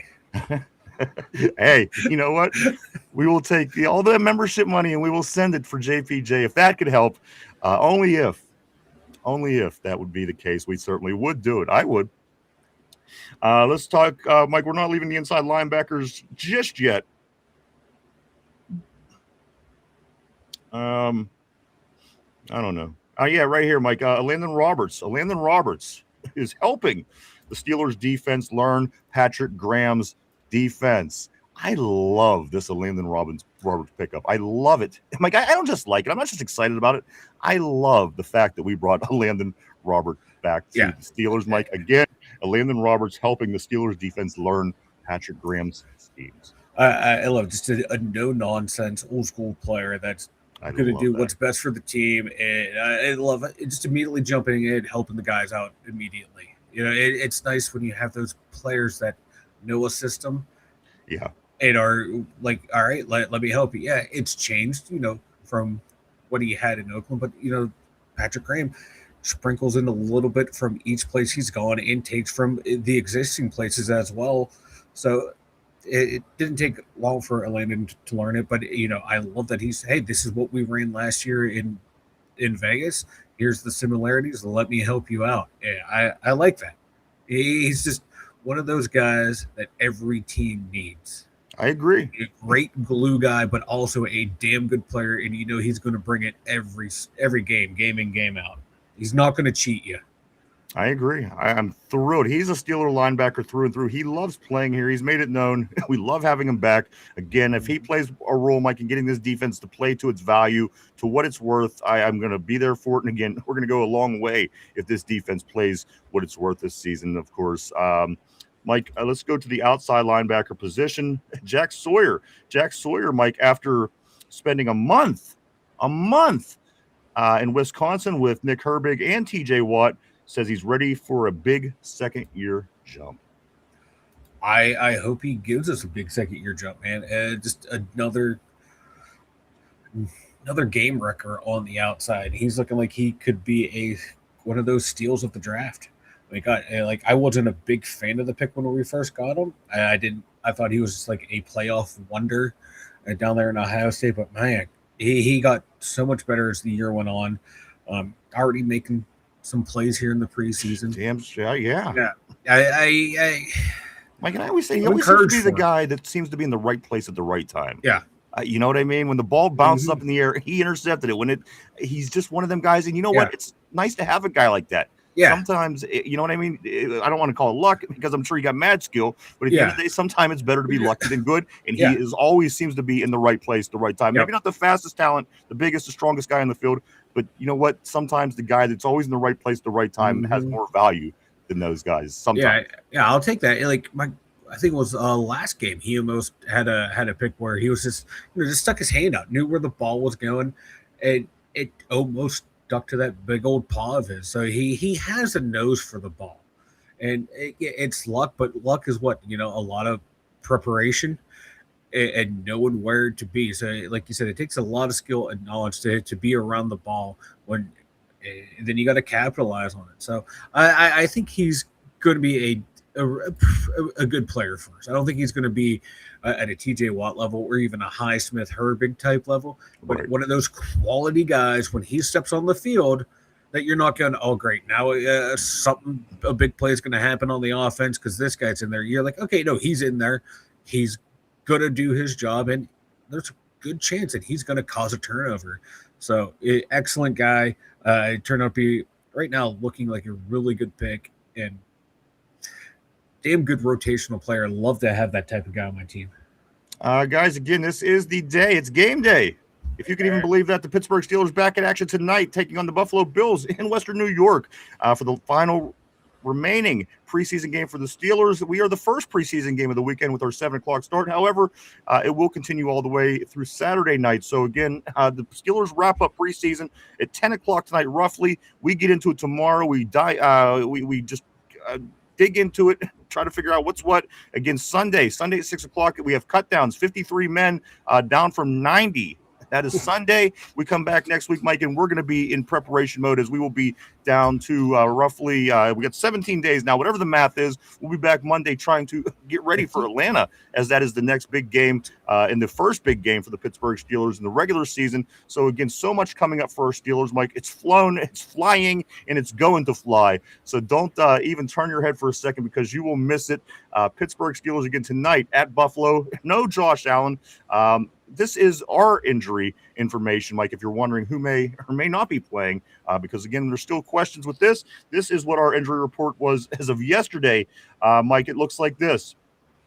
Of course, Max, he is back to practicing, and there's a good possibility that he could play tomorrow. We're looking for our first-round draft pick. Max, of course, coming back from that injury this week. Next on the list, Mike Dunker. He's on the injury list with an upper body. Dalen Everett on the list with an unknown. SJD, of course, Sebastian Joseph Day, he is also on the list with an unknown. Michael Pittman Jr. with the right leg is on the list. Of course, you know, we're getting reports that these guys are doing better, but this is the list. My DK Metcalf is still on the list, although we heard that he's getting better. Brandon Smith, Mike, with his hammy, he's on the list. Brandon Eccles with his foot ankle on the list. Brisker with an unknown. Castro with the boot on his foot, Mike, with the foot and the ankle. Peyton Wilson with an unknown. All of these non-pup players have a chance to play. The team did not issue a formal injury report this week, so statuses won't be known until shortly before the game this evening. And, of course, JPJ, Dante Kent are both on the PUP. No chance we'll see any of those guys today. Yeah. But everybody else on the list, Mike, they're not ruled out, but they are on the injury list. Yeah, I don't foresee DK or Pittman going out there. Like, if it was a regular season game, they'd be ready to go. I think at this juncture, they're just throttling down on, like, what starters are going to play. I expect, like, someone who's not even on the injured list, like Herbig, to play like a series or two, then get the hell out of there. Some of these guys, like Dunker, IMAX, I have a feeling both those guys are going to be out there. They want to get a look at them because if they were able to be full participants in practice, and I haven't heard any reports today out of practice about any guys who practice and who haven't practiced. I don't know when it wraps up, but I'm assuming we're going to see the two young linemen and some of the other younger guys that are on that injured list out there playing. But like Brisker, oh my God, Sebastian Joseph Day, I don't think they're going to be out there either. You'll see those guys on week 1. All right. I'm just going to grab this off the top because it's funny. Cody says Yinzer Dro is on the list with a sphincter tear. Great having you back, bro. Great seeing Cody. No, I don't want to see who's on the list with a groin. Yeah. I don't want to see the sphincter tear either, to be honest. Mike, let's talk about this, and then we are going to switch over to the offense. The Steelers have not stopped an opponent in the preseason on the first drive. Again, kind of irrelevant, but at the end of the day, you still pay attention to these things. Mike, first game, they let up a field goal to Green Bay in their first drive. Second game, they get sliced and diced by Geno Smith in the Jets offense. Again, if you have to take anything from this, those are the higher end guys that are playing. Of course, you don't have all your starters. You're not prepared to play a regular football game. But at the end of the day, Mike, the Pittsburgh Steelers have let up scoring in every single game so far in preseason. Again, really no relevance, but again, something that you do pay attention to. Does this team stop Buffalo's offense on Buffalo's first drive tonight? Let's say yeah. Just because I don't want to think that they won't, because there's going to be no Josh Allen. I don't know if they're going to have. Oh my God, blanking on their running back. Oh my God, I just totally blanked. But I don't think those two are going to be out there, so we should be able to go out there and stop them. I'm hoping. I hope we perform better than we did against the Geno Smith led Jets, because that was a letdown. Even the players and the coaches said, "Yeah, we got to do better, even if it is preseason. We got to step up." There you go. James Cook, thank you, my God, it was on the tip of my tongue. I could picture the guy running right down our throats. But yeah, we should be able to go out there and stop them. I do want to say, real quick, just on a serious note, let me grab Squeege here real quick. Unfortunately, we do know that he was having some problems, some family situation going on, and he did make the statement. Soak it up, brother. We got unfortunate news that my father-in-law may not make it now. Yeah. Cherish those moments, man. They'll be gone before you know it. It's terrible what he's going through. That's the hardest part. It's not knowing they're going to go. It's seeing the condition that they're in. Finally, he says this, guys. Thank you, Lindsay. That means a lot. You're such a great part of the channel. Always good to get on here and shoot the shit with you guys. It's sincerely been a mood boost. So hats off to the 2DY team. And again, our thoughts and prayers again with you and your family, sweet. Man. That sucks, dude. Jeez. Sorry to hear that. Hopefully a miracle happens, brother. Totally sorry. So that might the again, next week, 2 weeks, 3 weeks from now is going to be a totally different story.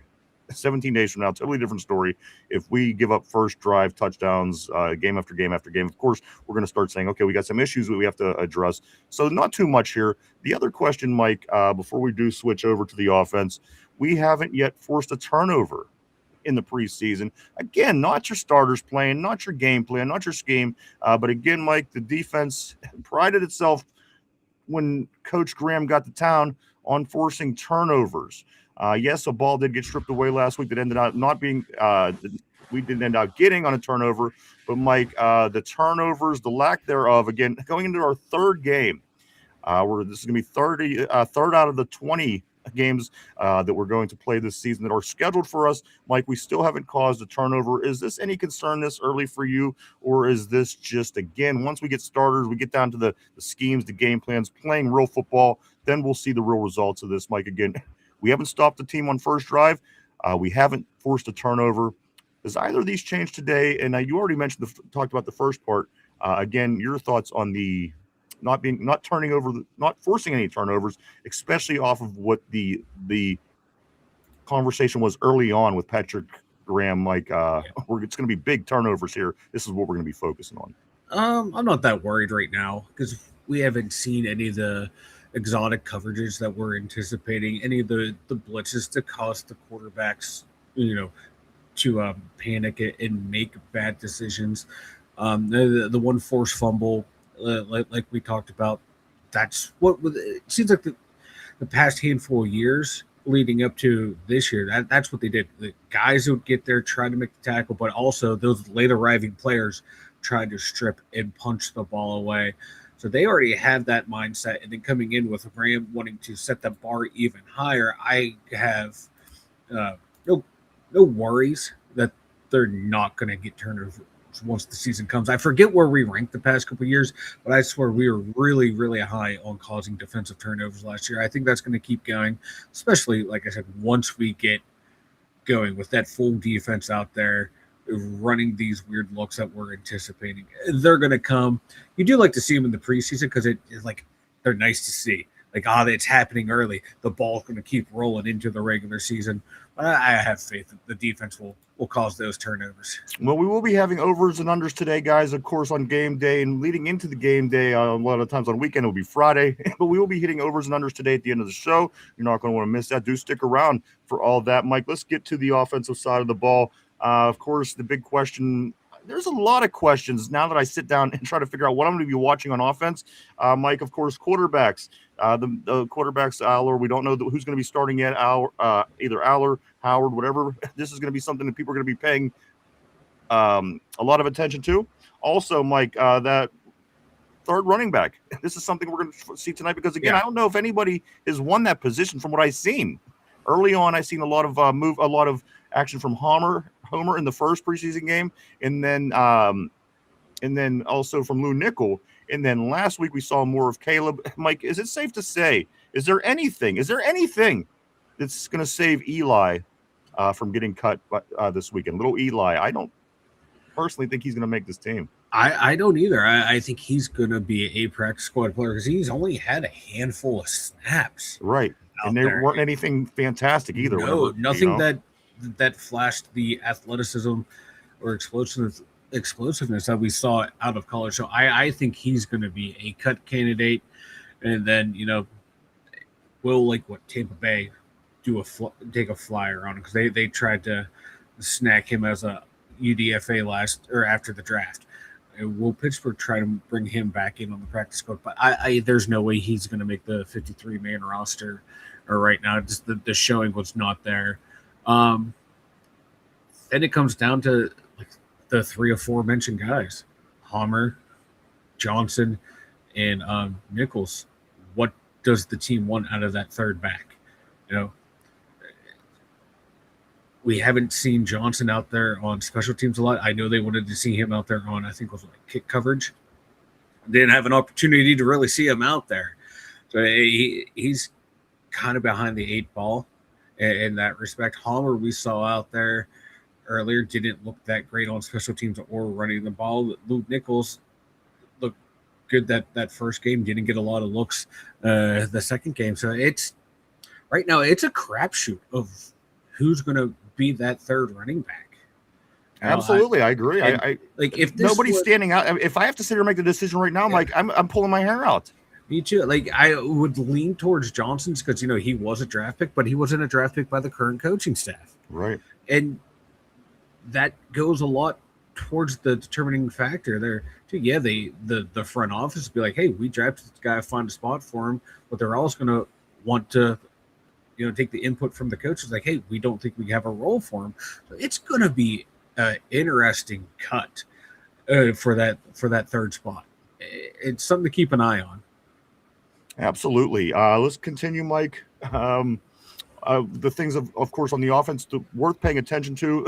We still don't have we're not happy or are we content with our wide receiver 3 situation. Again, Roman Wilson, Jeremy Bernard, all off season. These were the things we were talking. Which one of these two guys are going to be wide receiver 3?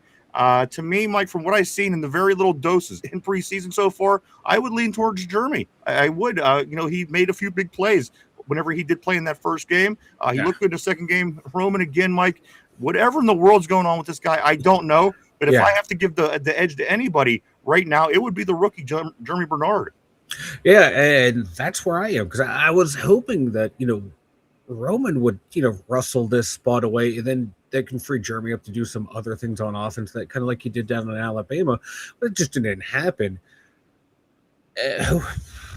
Man, right now from what I've seen, Jeremy would be my guy, but I don't want to give up on Roman Wilson just yet. It's because like when he does get the ball in his hand, it has that feeling of like something positive is gonna happen in every single play, but it's is he running the wrong routes? Is he not, or as running as precise routes? Is he not reading the coverage right when he's running the routes? When it comes time to game day, because in practice, you're getting rave reviews from everyone, but then come game day, when there's an issue coming up, who's getting that big red circle on them from handing back from teacher? It's Roman Wilson. I just can't trust him right now. And I wish I could because I love his talent. If it wasn't a history of this with Roman Wilson, maybe I would say that we're okay, but I just don't see it. I don't see anything that indicates that we're okay with Roman Wilson. Yeah. Me either. Like if we can just magically transport the ball into his hand downfield, I would be okay. I mean, you're looking for things to, this guy's trying to make the team. This guy's trying to earn a position. What have you seen from Roman that would make me put him in as a starter over Jeremy Bernard at this point? People would say, "Well, he's been around longer." Well, you know what? It doesn't matter. The other guy's making more plays in the time that Roman Wilson has been here. Has really been nil. There's, not a lot to write home about. And again, these are guys that you're going to be putting as your starter. to play on your offense and hopefully be productive. So again, that's something to pay attention to, Mike. The offensive line is the big pink elephant in the room. I don't know what to make. I don't know what we're going to learn tonight. I don't know if there's any good thing we're going to learn tonight from watching the offensive line. Again, we're going to hope that they're not in our quarterbacks' laps all evening. But, Mike, the offensive line certainly something to continue to focus on and keep our eyes on because, again, that right side of the line is a big question mark going into the 2026 season. A huge question mark. Because, like I said the other day, it looked like that left side settled down. And they found a groove last week. I want to see that carry over. But like you said, man, that right side, I want to see a heavy dose of IMAX out there. I know they're going to roll out Dylan Cook, but I'd roll out IMAX and Spencer Anderson and kind of give a little dress rehearsal. Can this be our starting five going out into week one and give them a handful of series together? And if it's looking good, start pulling the guys out. And be like, okay, this can be our group that's going to start the season and grow together because that's what you want out of an offensive line. You want consistency, not just play, but personnel. So I'd put your ones out there that you think have that best potential. Put them out there, rock and roll in this game for about a half or about a quarter. Let's go with a quarter, make it more sensible there. And if it's looking good, pull them all out and then cycle in the rest of those guys because they need help or they need to figure out what that starting group's going to look like because that right side, it's not just in pass protection, it's in run blocking as well. That right side is the weak side, and if you can plug IMAX in there and if he can help in the pass game and the run game, okay, now we're looking in good shape. Absolutely. And again, what did we learn about any of these things that we just spoke about? These are things that we couldn't wait. We thought maybe somebody would take a huge step. I don't think any huge steps were taken preseason, again, at any of these spots. Maybe some, and again, other things you take away, it's debatable at this point at best. I don't think anybody ran away with any of these positions, Mike. Also, let me talk about three other things that we do have to focus on tonight. For me, it's Weegan. I have to. Again, I don't think he's going anywhere. I don't think we had the guy to play his position. If we don't keep him, I think Weegan will continue to he will make this team, Mike, to be a returner. As on the latest depth chart, you do have Dowdle and you do have Jalen Warren as the backups to Weegan on kickoff and punt return. So again, I will be keeping an eye on him. I think that little bit of a muff on that one return was I've seen he plays with poise. He plays with confidence. I'm not worried. Again, if he finds a seam and breaks it, I'm ready to watch him run the field. Weegan is something I will be paying attention to. Mike, also number 2, IMAX. He'll be playing tonight. Whether he starts, what he plays, I don't know to what extent that's going to be. But we do know that IMAX is more than likely going to be participating tonight. Mike, of course, our first round pick. Seeing what we got with that first round talent, that is something certainly to keep our eye on as well. And number 3, the big one here tonight. I think as you are getting through Game 3, the final and remaining game, you want to avoid injury at all costs. Don't get any of your superstars. This is the game, I think, that you start sitting people and getting ready for Atlanta, Mike. You made it this far. Don't get injured. Get through this one healthy as you can. Yeah, I'm right there with you on that one. But yeah, IMAX is my number 1 to go out there and take a look at. My God, I finally see our first round pick. Like I said, if he shows promise, he's your starter. Just rock with him from the get-go. You're going to have to deal with some growing pains, and that's the reality of the situation. But by week 4 or 5, you keep him out there, he should be looking like a competent NFL player with a great foundation to build to become a damn good right tackle. I'm kind of right there with you on Weegan. I want to see if he can be a little slippery devil back there because he does have the poise. He has the confidence that he thinks he can break one off, even if there's just a slight little crack there. Yeah. I wonder if it borders lines on a little overconfidence to where he's gonna, get rocked a couple times instead of just taking the fair catch, get out there. But I like what I see from him back there because he looks like a returner, a natural returner that we haven't had in a long ass time. So I just keep him out there. keep him on the team, let him figure it out at this level and go. And my third thing, man, that defensive line depth. I want to see those guys take over in the second half, or whenever they get in there, like the true second teamers that we're going to see. I want to see those guys take over, because I think there could be something special with that D line with a lot of depth, that they can keep rotating guys in and out, kind of like we talked about with Jack Sawyer. If you see that second grouping in, you're not going to be like, oh God, here we go, they're going to give up a shit ton of yardage. I want to see that second level play well this game, because if they do, again, that's a great sign for this defense coming into the regular season. I couldn't agree with you more, Mike. We're going to get back to the board here shortly. We do have overs and unders coming up here real soon.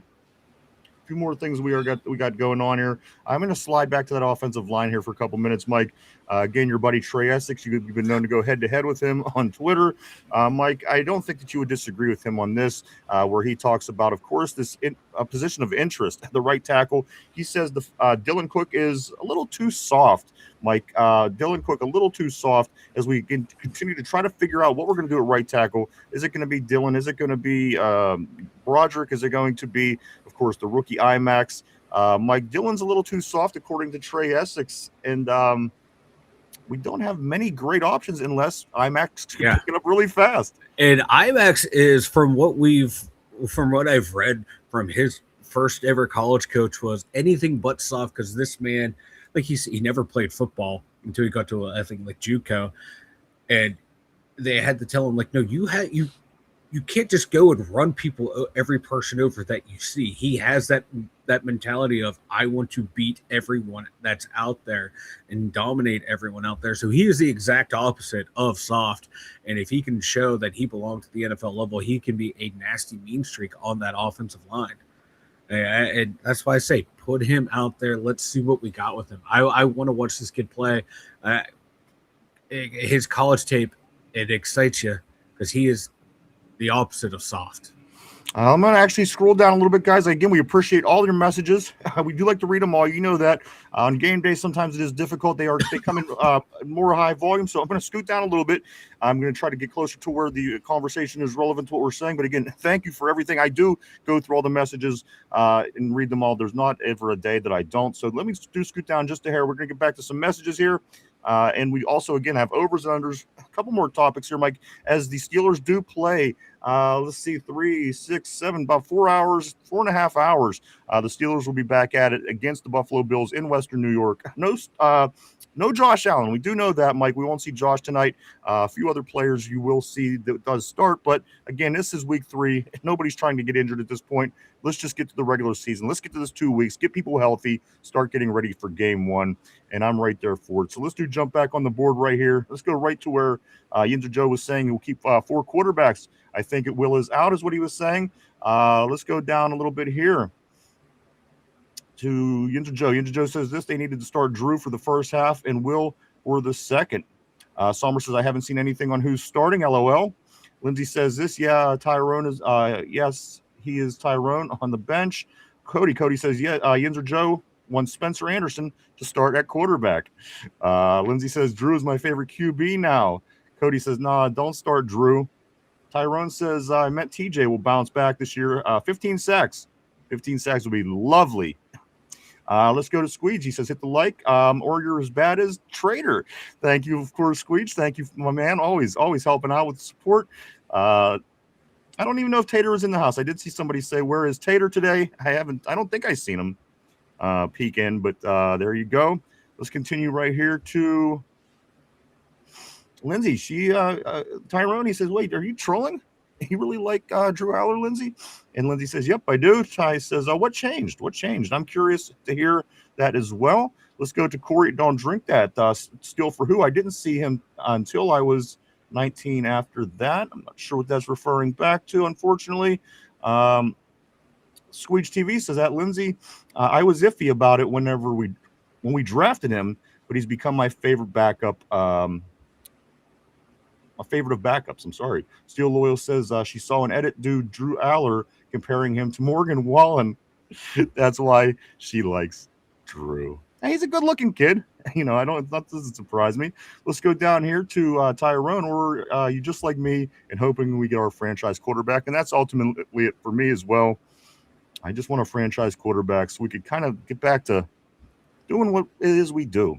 Let's continue going down right here. I do want to say again, welcome to Mike Torres to the with the membership there from Cody, my man. Let's go steal. Let me scoot down here a little further. Tyrone says Drew Aller was talking high on Mason to get his trade stock better. I was telling Mark I didn't see the interview. Steel Loyal says if they're talking about Mason, you didn't miss anything. She says, yeah, I won't be watching that. Squeak says, I'll also pass on that. Tyrone says, why you like Aller now? Though just curious, so you like Bernard? You like Bernard now too? At least it wasn't Clint Torres. Jesus God. Yeah, Somber. We would accept that. Let's go to Mark Malone, Torres, and Silva teaming up on us. Let's go here to Lindsay. She says, Steele said it. I saw a Morgan Wallen edit. I'll scoot down a little bit more. Again, I do apologize, guys. I do read every message. And again, thank you. Thank you for the major support, guys, on this game day. Game 3 of the preseason for the Pittsburgh Steelers. Coming down just a little bit here. Let's go to Squeege. Squeege says this. Mikey says, use the membership money to make Derpy bod shirts. And he mentioned the other day the shirt that has Derpy's body on it, and it would be your head on top of Derpy's body. You like that? Is that what the world? You know what? Maybe the world does need that right now. Maybe it can heal. It can heal. It could bring the chat together. We can put it on Mark Malone. All right, Mark would wear it. Mark would do that. We just have him wear it, and we'll duct tape his mouth so he stops talking about Porter. I think that'd be a win for the board. Let's go to Ronald. I do want to say welcome back to Ronald Albright. Great man on the board guy. He's ready for the Steelers season. He says, I would try and trade Queen to the Cowgirls and then start Jack Sawyer in a spot along with Holcomb.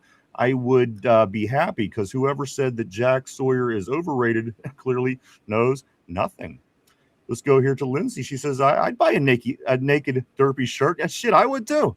I would buy naked Derpy shirts. Let's go here to Squeege. My wife would kill me and be like, what the fuck is this? But it would be 100% worth it. Y'all need Jesus and help. I might actually make this shirt now. You know what? It's gaining traction. I mean, it would be stupid of us not to. I apologize. I did not see the vision, but now I see the vision clearly. My bad. It's a good idea. Again, Squeege, very innovative. Let's continue right here to Cody. Cody says Lindsay will buy an MVS shirt to match with Tyrone's Bernard shirt. Ronald, Jack Sawyer is an edge, not a middle linebacker. Sorry. Let's go here to Lindsay. He loves MVS. The more you know. There's that rainbow again. Tyrone says Sawyer's a beast, needs to work on his pass. I agree. He needs work. Again, off to a good start. There's things you like about him. And again, boy, does he always seem to be in the right place at the right time. So again, keep pulling for Mr. Sawyer. He spent like a whole month in Wisconsin with TJ Watt and Nick Herbig this summer. So that can't be a bad thing. It can't be a bad thing. Those two guys know their pass rush. They know how to get the quarterback. Hopefully it can improve some more for Sawyer, because last year, man, he was using a lot of power moves. That was nice to see. If he can add some finesse rush too, change it up on guys, that's just going to make him even better. Absolutely. Let's scoot along. Let's go right here to Lindsay. She says Sawyer will be the next TJ. Sawyer will be the next TJ. Squeege, I want to say thank you for the gold coin. We appreciate you, my man. Thank you. So much support lately, brother. We appreciate you. Let's go here to TJ's teaching him good is what Lindsay's saying. Let's go back to Footspig. Footspig says, I'm excited to watch another football game with my father. He's going to be 81, and he's the reason I'm a Steeler fan. Ever since I was a kid, I've been a fan close to 40 years. That's fantastic, dude. I love to hear it. You love to hear the roots, the tied in root stories of where people originated whenever they turn into Steeler fans, Mike, because a lot of times on the board people are outside of Pittsburgh. So I do like to hear, how did it come along? How did you become a diehard Steeler fan? And you know what? The stories never disappoint. Footspig, we're so excited to have you in Steeler Nation, and you enjoy that game tonight, brother, and enjoy it with your dad. That's pretty awesome. Some people would love to have that opportunity again. So enjoy yourself, my friend. Let's go here to Mark Malone. We need the fucking Dunkmeister. We need the Dunkmeister. Mark is saying. Lindsay says this, enjoy Foots Big. That's what it is all about. I agree. I do agree. Squeege says this, soak it up, brother. There we go with that news again. Again, Squeege, we are here with you. Thoughts and prayers? Absolutely, sir. Man, hate to hear it. Let's go here to Squeege. You don't want to drag the mood. Yinja Joe says this. Well, now the money is in to buy. Okay, get this. This one, Mike Yinja Joe says, well, now that money is to buy dongs for Derpy, not to sign JPJ. Yeah. All right, that's a fair compromise. Again, you got to remember the Vietnamese dong, Mike. When it's changed over, that is 25,000 Vietnamese dong is $1 in American. So there you go. That's a lot of dongs. That's a lot of dongs, Mike. $2, 50,000 dongs. Huh? Let's continue. Yeah. Jed York, if that's your thing, brother. Yeah, what is Jed York? I must be missing. What's going on? He was the 49ers owner who got pulled over. All right, Jed. Vanilla Thunder supports Jed York. That's where I went to the truck. I went to the trailer park last night to pay my respects, and that's where I got the bad sushi. Yeah. Oh, where's Tater anyway? He came in and tried to make fun of me and then left. Let's get back at it. Let's go right here, guys, to I'm gonna go right here. Let's go to Mark Malone. He says if JPJ is playing 3 weeks from now, we will likely move. We likely will get drove on. Steel Loyal says JPJ lives front and free in y'all's head. It's weird as fuck, honestly. Like straight hater energy towards our own players. Right? Steele says this. He says fake Steeler fans. Mark Malone says, yeah, it's terrible, Loyal. I'm gonna seek help. Let's go to Yinza Joe. ASJ is the GOAT. Again, I'm going to scoot down just a hair. I'm going to go right here to Tyrone. He says, I'm going to try to find a picture of my dad in his Steeler Joey Sr. jersey and send it to you guys. You really see why I'm a big JPJ fan. I would love that. I would love to see that, Tyrone. That would be cool, man. Let's go right here. Let's go to Ronald. Ronald says this after the game tonight until the Atlanta game. What surprise Steelers player do you think Khan might look to trade at this point, Mike? What's your thoughts on that? That's a good question, actually. For a trade, I did it. I know the hot topics were Rudolph and Howard, but for me, for the Steelers to trade Rudolph, Will Howard's going to have to show a lot in this last preseason game, and I don't think he showed enough in the first two to make the front office and the coaching staff feel comfortable in shipping out Mason Rudolph. So, would a team take a flyer on Broderick Jones? That would be a person that I would certainly say, Mike. Would a team take a flyer on a Caleb Johnson? Like, those are the names that are popping out to me. Like, I think Malik Harrison's just going to be a cut if they go that route. I don't think anyone's going to trade for him, but really, yeah, just Broderick Jones, Caleb Johnson, Roman Wilson maybe, but I think Roman is a lock to make the team. But yeah, Brojo, Caleb Johnson, there are the two that are just popping to my head. So I'm trying to think that, like, we have a lot of depth in the secondary, but knowing that you really want to trade, because some of those guys do get banged up throughout the year. We've seen it the past handful of years. We rotate safeties in and out because those guys, for some odd reason, keep getting dinged up on this team. So I don't think anyone out of the secondary. Yeah. So I'm just going to go with Roman and Brojo. Yeah, I mean, I think if the question was asked to me, I know that Broderick would certainly be considered. For my answer, I'm just trying to find where we are here. Let me scoot right here. All right, let me go to Squeege. Squeege says this. He says this. He says, you say we have issues, but you seem to be more worked up about it than anyone. LOL. Their opinions, man. No need to attack them. Steel Loyal responds. He says, "Squeege, respectfully, you haven't been here long enough to know." What's this in reference to? Oh, yeah, I had to source this one out. It was talking about Mark Malone's obsession with in the board with talking about JPJ nonstop. Gotcha. Yeah. Squeege replies and response says, "I'm fine with that." Steel Loyal says, "It's every single live in different channels. It's all they talk about, nothing else." Let's go to Footsbig. He says, "The Steelers are hiring a lot of things offensively and defensively. They're not trying to show their cards." Absolutely not. We're not seeing a fraction of what we're going to see in the regular season. I agree with you, Foot. Let's go to Squeege. He says, "I don't care what they do with him, and at the end of the day, I'm going to root for whoever they put there." Yeah, basically. Just a hot topic, man, Squeege says. Steel Loyal says, "It's been their hot topic since the draft. It's getting really old. I'm speaking for mostly everybody in here, too." Let's go here to Mark Malone. He says, "It's going to be okay, son." Let's go to Tortilla. Tortilla says, "You should, you know who else is really old? Aaron Rodgers. He should play in preseason." Hey, you know what? They let him play defense in practice. Why not let him play defense? Or why not let him play in the regular season? Isn't that how Russell Wilson got hurt a couple years? Messing around, Mike. Messing around. On the blocking sled. On the blocking sled. Yeah, let Aaron Rodgers play some defense. Why not? Let's scoot forward. Let's go right here. Let's go to Lindsay. She says, "It's been nonstop all offseason. JPJ is the only discussion. Motherfuckers are tired of it." Once the resolve comes, people will stop talking about it. I can promise you that. Yeah. Let's go here to Mike in Texas. Mike in Texas, welcome to the show. Great to see you. He says, "Let's change the subject in chat. That's what's y'all's opinion on Weegan? I think he's overhyped and a wasted pick." Ooh. I like Weegan. Again, I think that he has nice breakaway speed. Again, he ran 74 yards. Was this close away from scoring that touchdown? Well, he didn't run, so the pass play was 74 yards. I think he looks confident as a rookie. In the very first game against Green Bay, there was no hesitation, Mike. He stepped underneath punts. He was playing the punts very athletically. Yeah.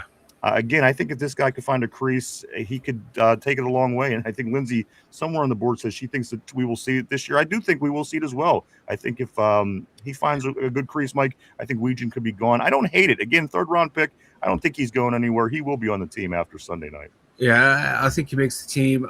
He has the you see the big playability ready to break out. I think we need some better blocking in front of him on the punt coverage.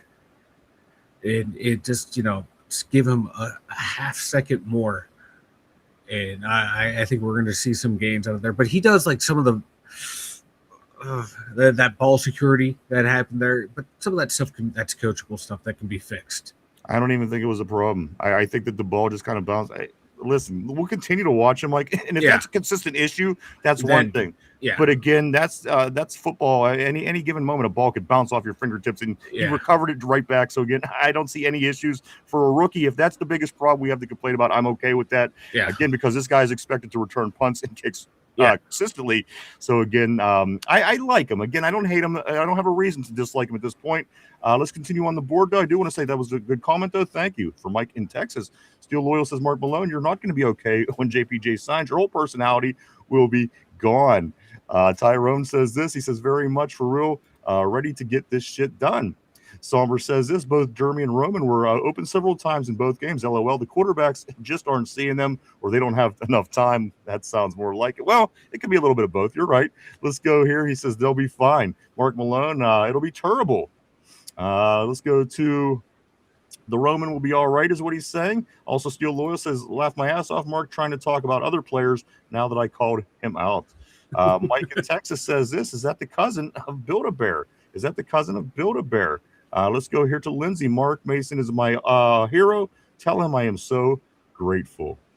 Let's continue along a little bit. Again, I'm going to just scoot down a little bit to get and stay relevant with conversation. Let's go to Ty. "Mark Malone is living at the North Pole in Omar and Art Elf." Somber, "I was waiting for Cody to make his Clint Torres joke after the gifted membership, but he didn't, so I did. And I was kind of surprised as well. He didn't make that comment."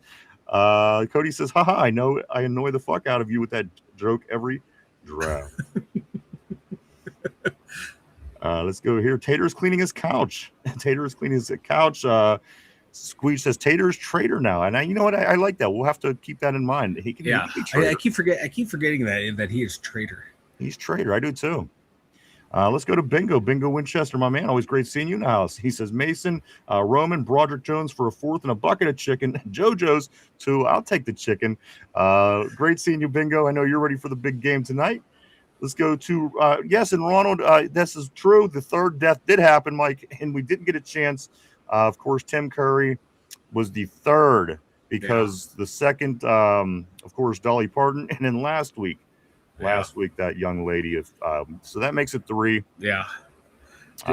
We got to stay updated on our death pool. You're right, for the important things that matter. Absolutely. Like Tim Curry, it's not funny, but it's funny. Like for years, people have been on Twitter. Oh, Tim Curry died, and he responds. He'd always like, "No, I'm not. I'm still alive." Yeah. And then like everyone, like when the Tim Curry news broke, people were like, "Oh no, hold on. We haven't heard from Tim Curry yet. I guarantee you, he's still alive." And then nothing happened, and people are like, "Oh shit, I guess he finally did die." Yeah. It's a rough end of summer. Great, man. Dude was great. Everything that he was in. Clue. Go watch Clue. If you haven't watched Clue, it was back in the 80s. It came out. Tim Curry was in it. It was a great movie. Check out Clue. Was it that early? I thought it was in the 90s, but close enough. Could have right? been 90s. Yeah, it was one of the Baldwins. I like Clue. Yeah, and unfortunately, so there's three, Mike. We'll pick new death pools on Monday. So think about it through the weekend. Death pools. Maybe with the guys on. Devastating injuries. This is where you come for the happy fun talk. That's right. Maybe we'll have the guys on next week. We'll get them to have some get their pulls in. Let's continue on the board though. Let's go right here to Ronald says R.I.P. to Tim Curry, one of the greatest, most underrated character actors of all time. I for one love Rocky Horror. I love it. Yep. Some people just think it's a weird, and it is. It's bizarre. It's peculiar, but I love Rocky Horror. Like the first time you watch it, you're like, "What the hell is this?" Right. Then you watch it more and more, and it grows on you. Damn it, Janet. Let's move forward though. Let's get on the board. Go right here to Squeege. I'd rather have Trader than Broderick. At least we can enjoy old Trader. Let's go to Bingo. Every time I see Jones play, I want to hear the manager from Major League. What's this old bullshit? Ole. Oh, yes. Yeah, when Dorn would go down. Yep, exactly. Squeege says the neck injury honestly probably saved us from dumping a bunch of money into him. Mike Holland, when it's all said and done, is Broderick Jones on this team come September 12th, that first weekend for the NFL? IR or pup list, I'm thinking. Okay, but you think he will still be involved with the Steelers? It's not going to be a trade piece. He's not going to be. I don't. I'm just trying to think like what team would trade for him. The way he's playing right now, I think they're going to IR him with the neck injury. All right, pup list them. One of those two things. A couple more topics here, Mike. I'm going to try to grab some more of these messages, but also we do have the overs and unders coming up here real soon on the show. Do stick around, guys.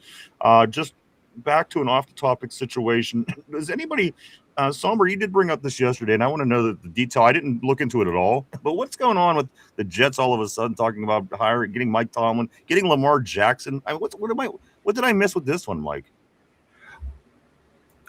I don't know if it was their owner talking out of his ass, or is it just people speculating that this is something Woody Johnson would try and do. Let me go get Mike Tomlin. Let me go get Lamar Jackson. Okay. Those two are going to push us over the edge. I like this is the guy that listened to his kids using Madden ratings of if they should sign a free agent or not. Yeah. So anything is possible with the New York Jets. I don't know if it was just speculation from a reporter or not, because I saw some tweets about it, mainly people just laughing at it and saying how ridiculous this notion is. Because do you really think Tomlin's going to like you said No. yesterday. No, would I don't. any coach that retired and come back, would they go to a situation that is an absolute shit show? No, I think 100% You're going to go if he into comes back, it's going to be a more ideal situation for Yeah. Coach T. It's Yeah. stupid. It would be stupid to go to the Jets. Yeah, especially at that point of your career. Why would you go to a shitty situation? And wouldn't it be interesting, though, Mike, with the rivalry between Harbaugh and Tomlin for almost 20 seasons, to have both of those coaches coaching those terrible New York football teams? Right. Just what a storyline that could create. But again, like Somber's saying, Mike, he didn't look much into it. Just kind of laughed, moved on, as you're saying. Just kind of laughed and moved on. So that's basically what this is. And again, I looked into it zero. Yeah, so I don't know. I saw the tweets. I laughed. I read the comments. I laughed some more. Yeah, it would be funny that the parallels of Harbaugh and Tomlin are like this, and the only deviation is Tomlin going to the media. So come back and go to the Jets to keep it going. Because the only thing I need consistent in my life was to turn on my TV and see Tomlin and Harbaugh coaching against each other, and now they can coach in the same city with two shitty ass teams. And you know what? They always make a big deal about them Jets-Giants games. They always seem to play together in the preseason training camp. So, again, it would be a whole thing. It would be nonstop Harbaugh and Tomlin talk. Let's scoot down here a little bit longer. Clue is free on YouTube, is what Foot's Big is saying. There you go. If you do want to watch Clue, it is free on YouTube. Shouldn't have had that popcorn squeeze just saying. He says also this. Who's he talking about? Maybe Broderick, I'm not sure. He says he's got the production of Brucey from The Longest Yard. That's got to be Broderick. Let's go here. I still say, you put Brucey behind center, you don't know what's going to happen. You don't know what's going to happen. It's going to put the other team at a disadvantage as well. You might as well see what happens. I don't want to be center either. I'm just saying, let's continue down on the board. We're doing a lot of shotgun snaps. Yes. Not that there's anything wrong with that. Not that there's anything wrong with that. By all means. Let's go right here to Squeech says, make the Ayuk photo a member emoji. That's a good. You like that Ayuk photo, huh? That is a good one. That is. Who said that? Was it Squeech? No, Sosh sent it over. Sosh, that's right. And you know what? Ever since I don't see him, Mike. Ever since you stopped saying sweet nothings in his ear. I say sweet every time he's on. Every time he's on, Mikey sends him kissy faces. Don't worry about it. I just know the last time he was here, he said you don't say sweet things to him anymore, and I haven't seen him since. So you know what? Thunder was hoping Sosh would show up. I was going to show him a good time. I got $140 in my pocket, baby. I think that's why. I thought that was why you had the your good headband on today. Hey, brother, this is the church headband. All right. Sunday's finest. Gotcha. Let's move right here. Remember him in Home Alone 2? Of course, absolutely. Tim was on TV every year when the Panthers played. Curry loved the Panthers. Squeege wearing my Greg Lloyd jersey, reversible too. Coolest jersey I got. Block letters also. Love Greg Lloyd, man. He was my first beast. You know what I mean? When I was a kid, because I didn't grow up in the 70s. My first beast was Greg Lloyd. Yeah, he was my guy. He was a demon out there. Let's go to Squeege. Again, we are getting, guys, we're going to get to these overs and unders in just 3 minutes. I'm trying to get through some of these messages. Again, I do catch them all. I'm not skimping you, I promise. I apologize. Again, I do like to try to keep up on game day at least, but keep them coming. Don't stop them. I do read them all. Let's go here. Squeege says the Jets are the only team in the NFL that could disappear, and I wouldn't have noticed. Jets fans don't even love the Jets. And you know what's so funny to me? I love, not no way to shit on them, but I truly enjoy meeting people that are fans of these teams. Like, listen, I can't say that our Pirates aren't that team, because they are. But football, I mean, is our main love. And to see people that love the Jets, I just think to myself, how can you love that? How can you love that? How can you love something that gets you 0 results ever? And again, if you were, old enough in 1969, you've never seen the Jets do anything. No. They've won the division twice or whatever. We did all the trivia the other week. You heard all the ridiculous things, Mike. And some people are just they're diehards, as we are with our football team. They're just as much of a diehard with the New York Jets. It's just interesting. It's fascinating to me. It is fascinating. I respect them. I do too. You watch what Sanchez go to the championship game and lose to the Steelers. That's been your biggest achievement since 1969. Like that is dedication. Like I couldn't do that with one of my teams. I can barely do it with the Buccos. I used to be a big Pirate fan. Watched every game that I could. Now I don't. And it's an afterthought. But these guys and gals that go to these Jets games, game in and game out, even the Browns, man, they go in game out. That's a level of dedication I don't know if I have for anything other than Lot Lizards and Lindsay and Sosh. Yeah, I get you. Oh, great. I put Sosh last. Now he's going to get back to him. You know what? That he was an afterthought. Well, if he doesn't know, I'll be the first one to tell him. Believe me. You and Lindsay, you guys are trying to cause both of you are trying to cause strife between me and Sosh, and I don't appreciate it, brother. I do want to say I'm going back to a Mark message. I do got two screens up, so I'm catching old messages and new messages. Just trying to stay updated here. Mark Malone says this earlier, Mike. Quite a bit earlier. He says was married to a psychologist for 8 years. After that, I really do need help. I think you just need help. I just need help should have been the sentence. Just need help should have been the sentence, brother. Let me run off this last few here, Mike. Tyrone says yes, but early Tyrone don't want the butt soups at kickoff. I'm not sure what that was too, but Ty asked if he should get Taco Bell. Oh yes, absolutely yes. Like Somber said, only if Jeremy gets a touchdown. I think that's a fair compromise. Who said that? Somber said only if Jeremy gets a touchdown. All right. And then DoorDash it maybe if yeah. Let's go right here. Let's go to Squeegee. He says it's actually insane to think that if it wasn't for TJ Watt, Cameron Hayward would be the all-time sack leader for the Steelers. You're right. Jeez. What's TJ got about 114, give or take? Something like that, yeah. 111. Let's go down here. Squeege, who gets the first touchdown? Everyone? Who gets the first tonight for the Steelers or this season? Aaron J says, here we go with the Rockets. My man, great seeing you, Aaron.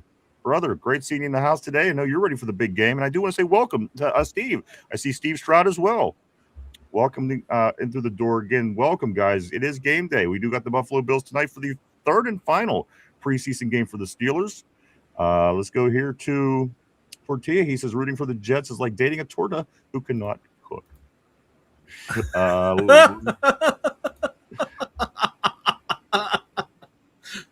Let's go to Bingo. Bingo says touchdown pass to Washington's going to be the first. Lindsay's saying Roman.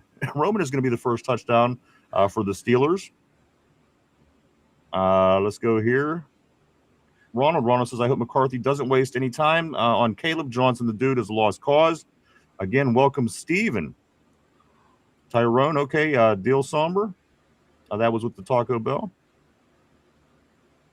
Lindsay says, where the fuck are where are Junie's Nuggets? Where are they? How is that Junie doing anyway?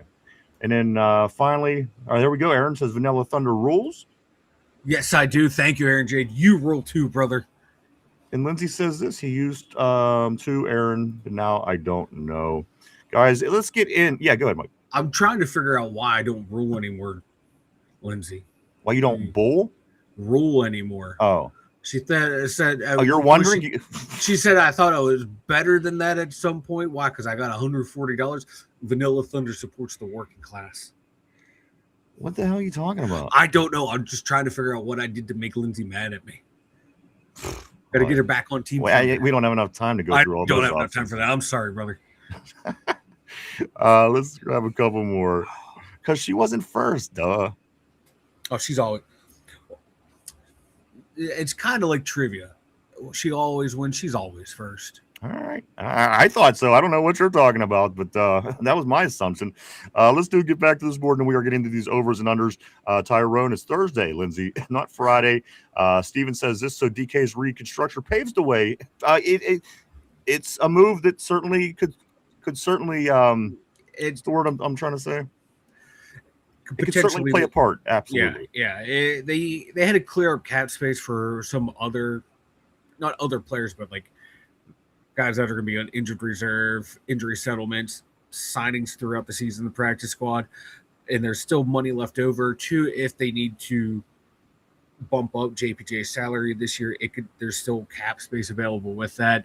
Right now, that domino's teetering, and if you see one more restructure, that DK Metcalf domino's getting flipped, and then it's going to go boom, boom, boom, boom, boom, then to JPJ. Get our JPJ on board. I'm ready. We got 17 days, guys. 17 days from now, we're going to be kicking the ball off against the Atlanta Falcons right here in Pittsburgh. I can't even believe it, Mike. This offseason, we blew through it. Let's grab these last few messages. We're going to get into overs and unders next. Shots fired. Is what Aaron Jade said. Also, let's go to bingo. It's Mike's favorite headband. It enrages her. Mike, it's your good headband. It enrages her. It is. It is the church's headband. This one I'll wear to church every Sunday. Absolutely, Lindsay. That's, again, I thought that was a no-brainer. I don't know what the hell's going through his head. Let's continue, though. Let's go here to OD. What's up, dude? Great seeing OD. He says this. Good afternoon, fellas in chat. My man. Always great seeing OD on the board. Big game day, sir. Mark Malone says, I thought it was Thunder's support of Mason. Let's go here. Dudes, I want to say thank you to Aaron for the sparkles. Greatly appreciated, sir. My man, always appreciated. Thank you. Lindsay Tyrone, I see J-Ram reconstruct Mike. Also, okay, fine. I'll give him some today. That Junie with his nugs needs his nugs. And, of course, everybody, let's get to it. Here we go, Steelers. Great show. All right, my man. Hey, you have a great day. Stay safe, brother. Have your Taco Bell. Enjoy yourself. Enjoy. Get them. Get your towel out. Get your jersey out. We'll get back into it tomorrow with you, my friend. Have a great day, Tyrone. Always great having Tyrone in the house. Let's get into overs and unders, guys. Here we go. Overs and unders for this game tonight against the Buffalo Bills. This game that is just 4 hours and 3 minutes from right now. So whatever you're doing, we only have about 4 hours left to go. Overs and unders. Here we go. Drew Aller and Will Howard combined 1.5 touchdown passes. Guys, 1.5 touchdown passes combined between the two youngsters that are going to be playing tonight, Drew Aller and Will Howard. We still don't know who's going to start. I think it's going to be a closer to game time decision. However, the first over and under, guys, Will Howard and Drew Aller combined 1.5 touchdown passes. Over or under. Last week we got held to 0. The week before we looked good. How's it going to play out this week, Mike? Is it going to be 1.5 touchdown over under combined between the two? Taking the over. All right, over on that. Over. Aaron, I do want to say thank you as well on the gold coin, my man. Appreciate that. Cody is saying under. And Lindsay, that is funny. I noticed that too. But you know what? That's all right. Ty's the man. OD says this. Just get Todd Haley on the show, and all three of you guys, hair would be epic. Let's go here to Steven. Steven says this. I saw something about Tomlin going to the Jets. The Steelers might get an extra first-round pick. Go Tomlin, top of the draft. Get an quarterback we want next year. We did touch on that briefly, Steven. And again, it just seemed more like hot air. Was it the owner you said made the comment, Mike? I don't know if it was the owner or not, because I didn't dig deep down into it, but I had nothing from like Tomlin camp, because it was like him and Lamar Jackson could come to the Jets. He wants to get him and Lamar a lot of speculation. Jackson. Yeah. To be honest with you, Steven, I don't see Mike going anywhere that's not ideal. I'm just saying he's not going to go somewhere to start a whole franchise bottom up. He's going to go somewhere where things are kind of in place. Not saying anything. I'm just saying I believe that's the way he would go if he would in fact come back. That's what like any rational person would do in his situation. Yeah, you've been there. You're a Hall of Famer, bro. Just Yep. Aaron sent the flower, my man. Greatly appreciate that, dude. Thank you so much. Steve says this. I'm taking over. Tyrone says, well, I still listen while I drive. So hush, Lindsay. That's what I had figured, because you do mention that sometime. OD is saying over. He's saying over. Squeege is saying over as well. We actually don't get a pick for Tomlin if he comes back, is what Mark is saying. Typing and driving. Shaking my fucking head, Lindsay says to Tyrone. Tyrone is also going over. You do be careful out there, brother. That's all that matters. Yeah. Guys, so we got that one. So that is Aller and Howard, 1.5 touchdowns passing, which again, this wouldn't have been difficult 2 weeks ago, but after last week makes you think a little bit. So again, a lot of people saying over on that. Next on the overs and unders for the day, Roman Wilson, 1.5 receptions. Roman Wilson, 1.5 receptions. Of course, we don't know the limit to his participation, how much or how little he'll be playing. But the next over and under, guys, is 1.5 receptions for Roman Wilson. Mike. I'm taking the over on Roman. Going over on Roman. Okay, yeah, I think he'll have a pretty good game. All right. I'm seeing Lindsay saying over as well. Tyrone is saying under. Cody's under. Bingo's also saying under as well. Again, basically just a bare minimum for Roman is what a lot of people are saying. And again, I haven't seen anything outside of that to even indicate that anything else is going to happen with Roman. For me, Mike, I'm going to, if it's over, it's going to be 2, but I'm going to go under. I'm going under just because everything has been minimal with him so far. Let's go to the next question right here. Jeremy Bernard, 2.5 catches. This should be easy, right? But at the end of the day, again, we don't know their participation, things of this nature. Jeremy Bernard, 2.5 receptions on the evening. Over or under on that one, Mike? I'm taking the over. Taking the over on that one, yeah. And I do see Aaron gave the over on Roman. Okay, so you did say over, Mike? Yep. Tyrone is agreeing with you. You got over on that. Cody and Lindsay are both saying under on that. Let's get here to Caleb. Let's get there to Caleb Johnson, Mike. Caleb Johnson had a nice game last week. Showed a little of those skills. I would have liked to see more from him overall. Again, kind of got in Tomlin's doghouse last year, and he's getting the opportunity under the new system, Mike. Caleb Johnson, 15.5 yards, over or under, out of the backfield rushing. I'm sorry, rushing, not total. Rushing tonight, 15.5 yards. Caleb Johnson, over or under? I'm going to take the over. Over on that? Yeah, taking the over. All right. Again, if you go by last week, I think that's a good pick. Yeah, that's what I'm basing it on. He had decent showing last week, so hopefully he builds upon that. And if he does build upon that, 15 should be easy for him. All right. I'm looking right here. Lindsay's saying over. There's Tater Tard. There's Trader. Aaron says over on KJ. Tortilla says Tyrone thinks is Alan Saunders. Over on Roman is what OD's saying. And then Steven says Roman will snag 2, taking the over on that. What's up, Tater? Cody says this. I don't have high expectations for this game. Could be another blowout of Josh Allen. He's not playing. Josh Allen is not playing tonight. He might score 5 touchdowns in the first quarter. And then also Squeeze is saying over on that. Ty is saying over on that. Let's get to the defensive side of the ball, guys. Here we go. Mike, the defense is going to force half a turnover. The defense forced half a turnover. We haven't forced a turnover in the first 2 preseason games. Will it happen tonight, Mike? Over or under? The defense will force a half a turnover tonight. Yeah, I'm going to take the over. Going on, you like that? I like that. Yeah, we're going to have at least 1 turnover. I think that would make Coach Graham feel good. You know what I mean? Yeah. Just go out there and get one for Coach, and we'll start getting ready for the regular season. Yeah, we were 4th last year in turnovers, 1st the year before that. So, yeah, it's in their blood. They got this. All right, let me grab a couple messages here. Ronald says if Roman gets a lot of early playing time, that means the Steelers have made Jeremy the number 3 and are just showcasing Roman for a trade possibly. Let's go here to Aaron. Aaron says Steelers will be 20-0 this season. There's no way we lose a game. Let's go to Squeege. He says, welcome, Trader. I do want to say welcome to Georgianne. Always great seeing Georgianne back on the terrible board. I know she's ready for the big Steeler game tonight. Again, the final preseason game for the Steelers. Buffalo tonight, 7 o'clock start, guys. Again, that is less than 4 hours altogether. So tonight, that last final game of the preseason for the Pittsburgh Steelers. Great seeing you, Georgianne. Great to see you back. Hope everything is going good for you, sister. Let's go to right here. Trubisky,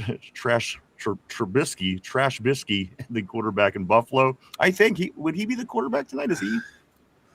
I'm taking a look at their roster. I forget who their backup is. Yeah, let me know, because again, I think he was there. I don't know what the hell's going on with Mitch Trubisky. I can't. To be honest with you, I cannot remember. Yeah, I thank you very much. Let me jump to the top and thank Georgianne. Thank you so much, Georgianne. Greatly appreciated on the super chat. Steelers, there it is on a $10 super chat. Let me get a like on that. Thank you so much. Thank you. We always appreciate the support, and Georgianne is always there with her support. So again, thank you so much. It will go certainly right into the show, and you will see that on the screen. Guys, let's continue on here. And again, let's get back. Oh, you know what? Let's get back to some more overs and unders. I do have a couple left here. A couple left. Guys, here we go. The amount of points given up by us, our defense, on Buffalo's first drive of the game, over or under 3.5 points. First game of the week, first game of the preseason, we gave up 3 points on the first drive. Second game of preseason, we gave up 7 points on the first drive. Question of the day, Mike: 3.5 points will be given up by the Steelers on the first drive of the game, over or under? I'm going to take the under if we give up points to Kyle Allen, who is their backup Kyle quarterback. Allen, yes. A quick funny story about Kyle Allen. Thunder was knee deep in the weeds defending Drew Aller against some bum that's saying Drew Aller will never be better than Kyle Allen because that was his draft day. His draft comp was Kyle Allen. So we are going to see what Drew Aller his final form tonight in Kyle Allen. So I guess Aller Nation, get ready to see our future in Kyle Allen. I always love when Tater walks through the door. I mean, if you ever want to watch a retarded person at work, go to Tater's comments. He goes, "Your wide receiver core is awful. Give us a third for Ayuk." I don't want Ayuk anywhere near my city, to be honest with you, let alone on my football team. Right? Let's see. Hold on. Let me continue on. Over on the turnovers. George answers, "My husband is a Bills fan. We don't watch football together. Not even when the Steelers play the Bills." George says, "F this. I'm going in the other room. Watch my Steelers." Let's go down. You hear that a lot, though. I actually kind of, I'm kind of intrigued by people who are married who have two different sports. And as crazy as that is, that shouldn't matter, right? But for somebody to have two different favorite sports teams, it's intriguing to me. I like kind of watching that play out. You just never know. You never know. Sometimes you see the Steelers Ravens couples, which I can't even imagine how this would even happen, to be honest. Oh yeah, that's a no go right there. Yeah, there should be an automatic disqualification on both sides. No, that's a red flag on both of them. That they're I have her arrested. What are you talking about? Right? And if she doesn't have a hit out on me for being a Steeler fan and she's a Ravens fan, I don't know if I want that. Yeah. Over or under? Over or under, Mike? So we did get that. The points on the first drive. Half a touchdown by the special teams and or defense. A half a touchdown by the special teams or defense. Over or under? A half a touchdown. Under. Going under on that. No special teams, no breaking it for Weegan, no defense. Okay. Fair enough. No. Trubisky he's in Tennessee. Hey, what's up, Kev? Great seeing Kevin Reed as well. Hello. We don't want him. Keep him here. Squeege says this. He's fine where he is on the photo. Yeah, must be talking about Ayuk. Yeah, I think so. I think about Tater, I get confused because sometimes I think that he knows better and he just plays retarded. But then there's other times I believe that he's truly retarded. And there's the barrier. He's European, so I don't know. I don't understand their humor. If it was somebody here in America, I would be like, oh, I get this guy. I know. Sometimes I wonder about that Tater. Let's stay on the board here, guys. Let's go to Kyle Allen. Played here too. Probably going to cook ASJ tonight. Ronald says over under the total amount of buffalo wings McCarthy eats before leaving Buffalo. 50. Oof. He looks like he could really take down some wings, man. He does. He looks like he can pound them down. Let's go here to Steve. Steve says this, points under revenge for the defense. Let's go to Aaron. Aaron says, yeah, my wife loves the Giants. I feel bad for her. Lindsay says this, try the Patriots and Steelers. My kids die. Oh, man. Oh, Patriots. Let's go here. Cody says under, Squeege under, and also Squeege says it's authentic. Guys, let's get to this last one. Question for the overs and unders. Here we go. 1/2 of a devastating injury. We hate to do it, but we do it every week, every year, all year. half a devastating injury tonight. This is either an injury to a starter or a long-term injury to any player. I think the key to this one, again, is getting out of this game alive, getting out of this game healthy, getting ready for the regular season. Mike, this applies to this week for sure. A half of a devastating injury tonight in this game to wrap up the Steelers preseason.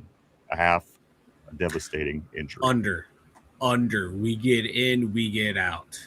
All right.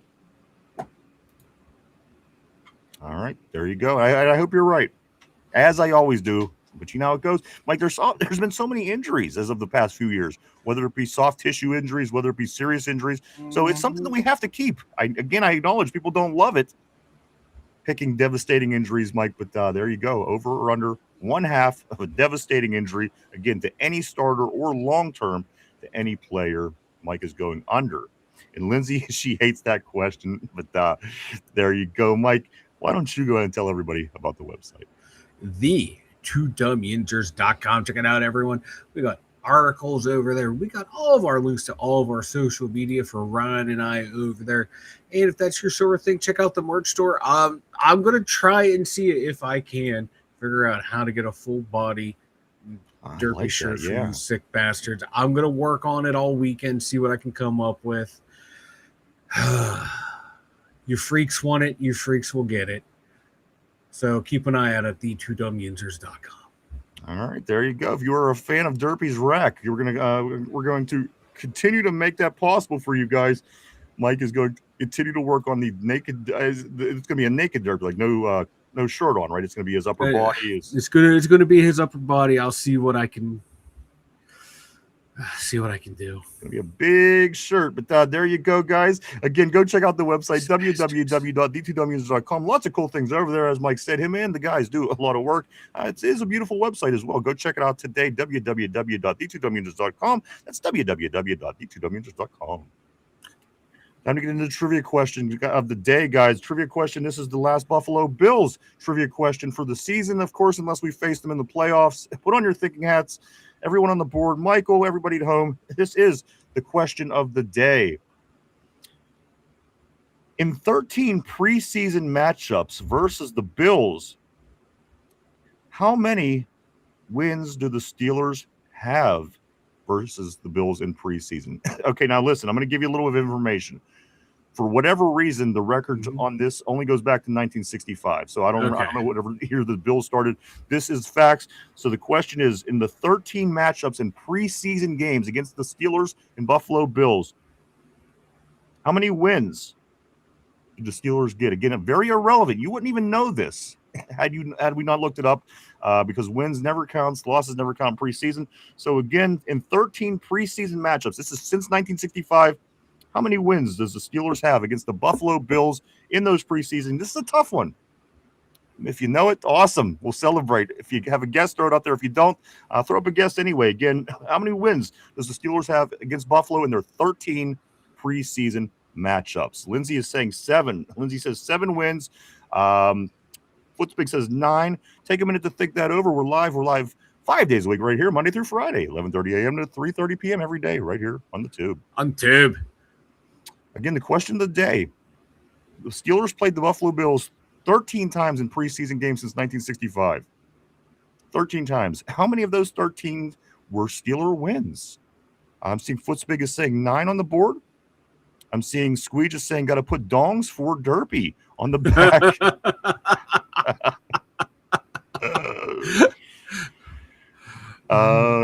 Cody says, you'll probably go to jail for wearing that shirt. He goes, I'm calling the popo. You are going to jail for wearing that shirt. Mike, what is your thought process? Again, one more time. The Steelers and Buffalo has met 13 times in the preseason since 1965. How many of those 13 times did the Steelers win that preseason matchup against the Bills? I see Sick Jones, who I do want to say, what's up, brother? Always great seeing Sick on that board. He's saying 8. I'm seeing 9. I'm seeing 7. I'm seeing 8. Non-Tater is saying, Mike, what is your thought process with this question? How many Steelers wins over Buffalo in 13 preseason matchups? I'm going to go with 7. 7. Any reason? Is this just a guess out of the air? Just a guess in honor of Big Ben Roethlisberger. The only reason I picked this is because it is a Buffalo preseason game. I figured it would be weird if a lot of people knew it. Yeah. So again, that's all this one was. Last Buffalo Bill question of the year.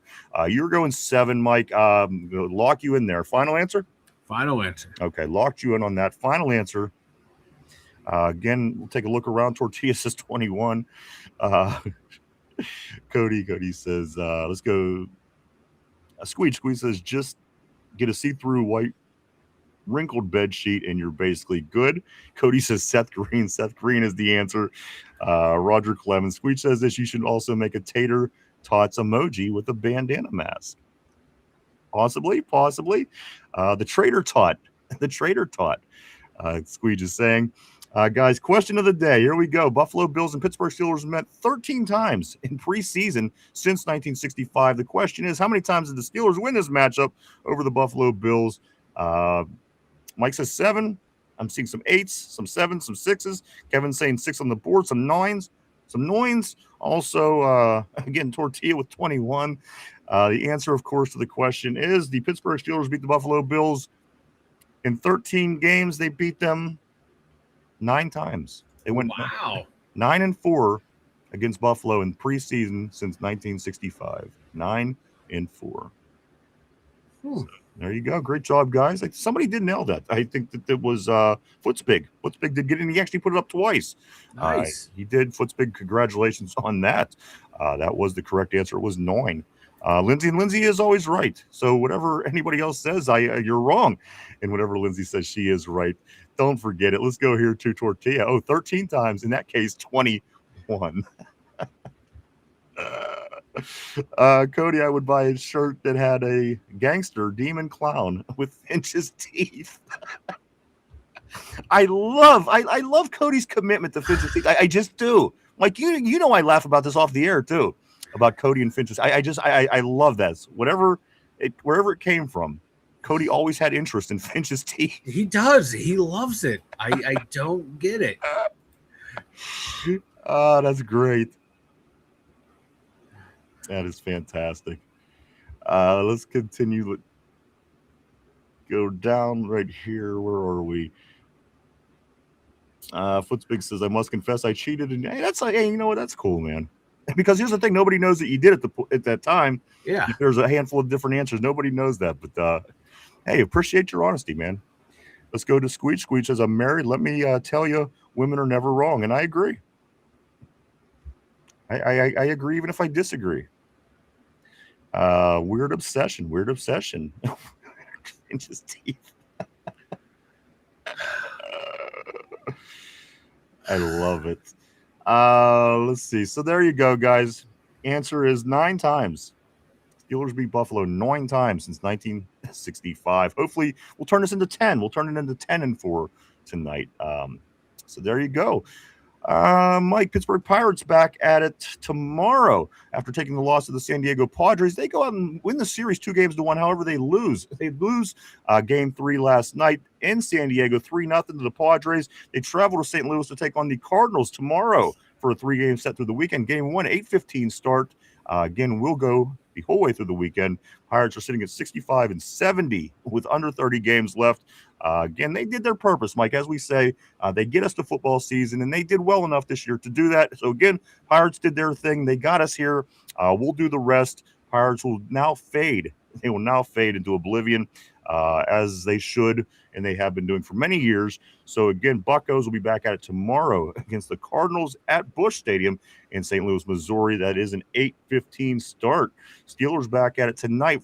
Last third and final game, Mike, in this preseason. Buffalo Bills hosting our Steelers tonight, 7 o'clock. That is, of course, less than 4 hours away. 7 o'clock, it is on national television. No reason anybody should miss it. That is tonight. Again, tomorrow we'll be getting into that, digging into what happened in tonight's game and starting to turn the page to get ready for regular season. Also, the cut downs on Sunday. It's going to be a topic tomorrow on the show for sure, as we're cutting down from 90 guys to 53 guys Sunday by 6 o'clock p.m., as does the rest of the league. And again, there's a handful. There's a whole list of games also going on this week. If you do love your NFL, I know a lot of times, Mike, I like to watch football after the Steelers win. If the Steelers lose, I don't like watching 4 o'clock games. I don't like watching 8 o'clock games. I don't like watching the next Monday. When the Steelers win, I'm okay with watching other games. I just am. I've kind of always been that way. I'll sit back. I'll watch 2 teams that I don't care for if we win.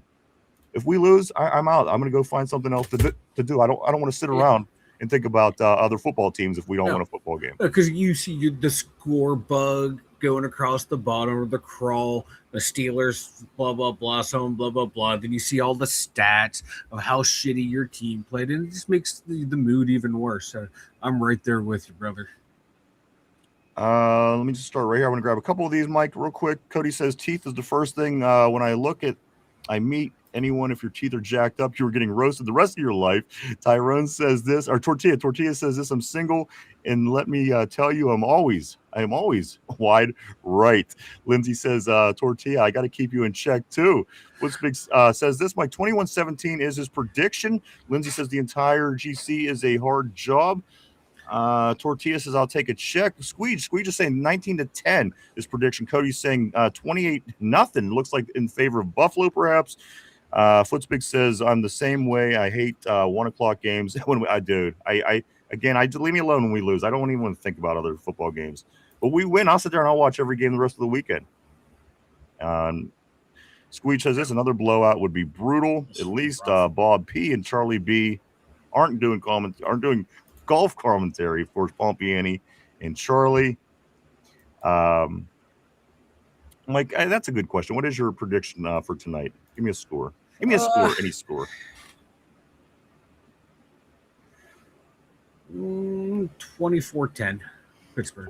24-10 Pittsburgh. Let me think.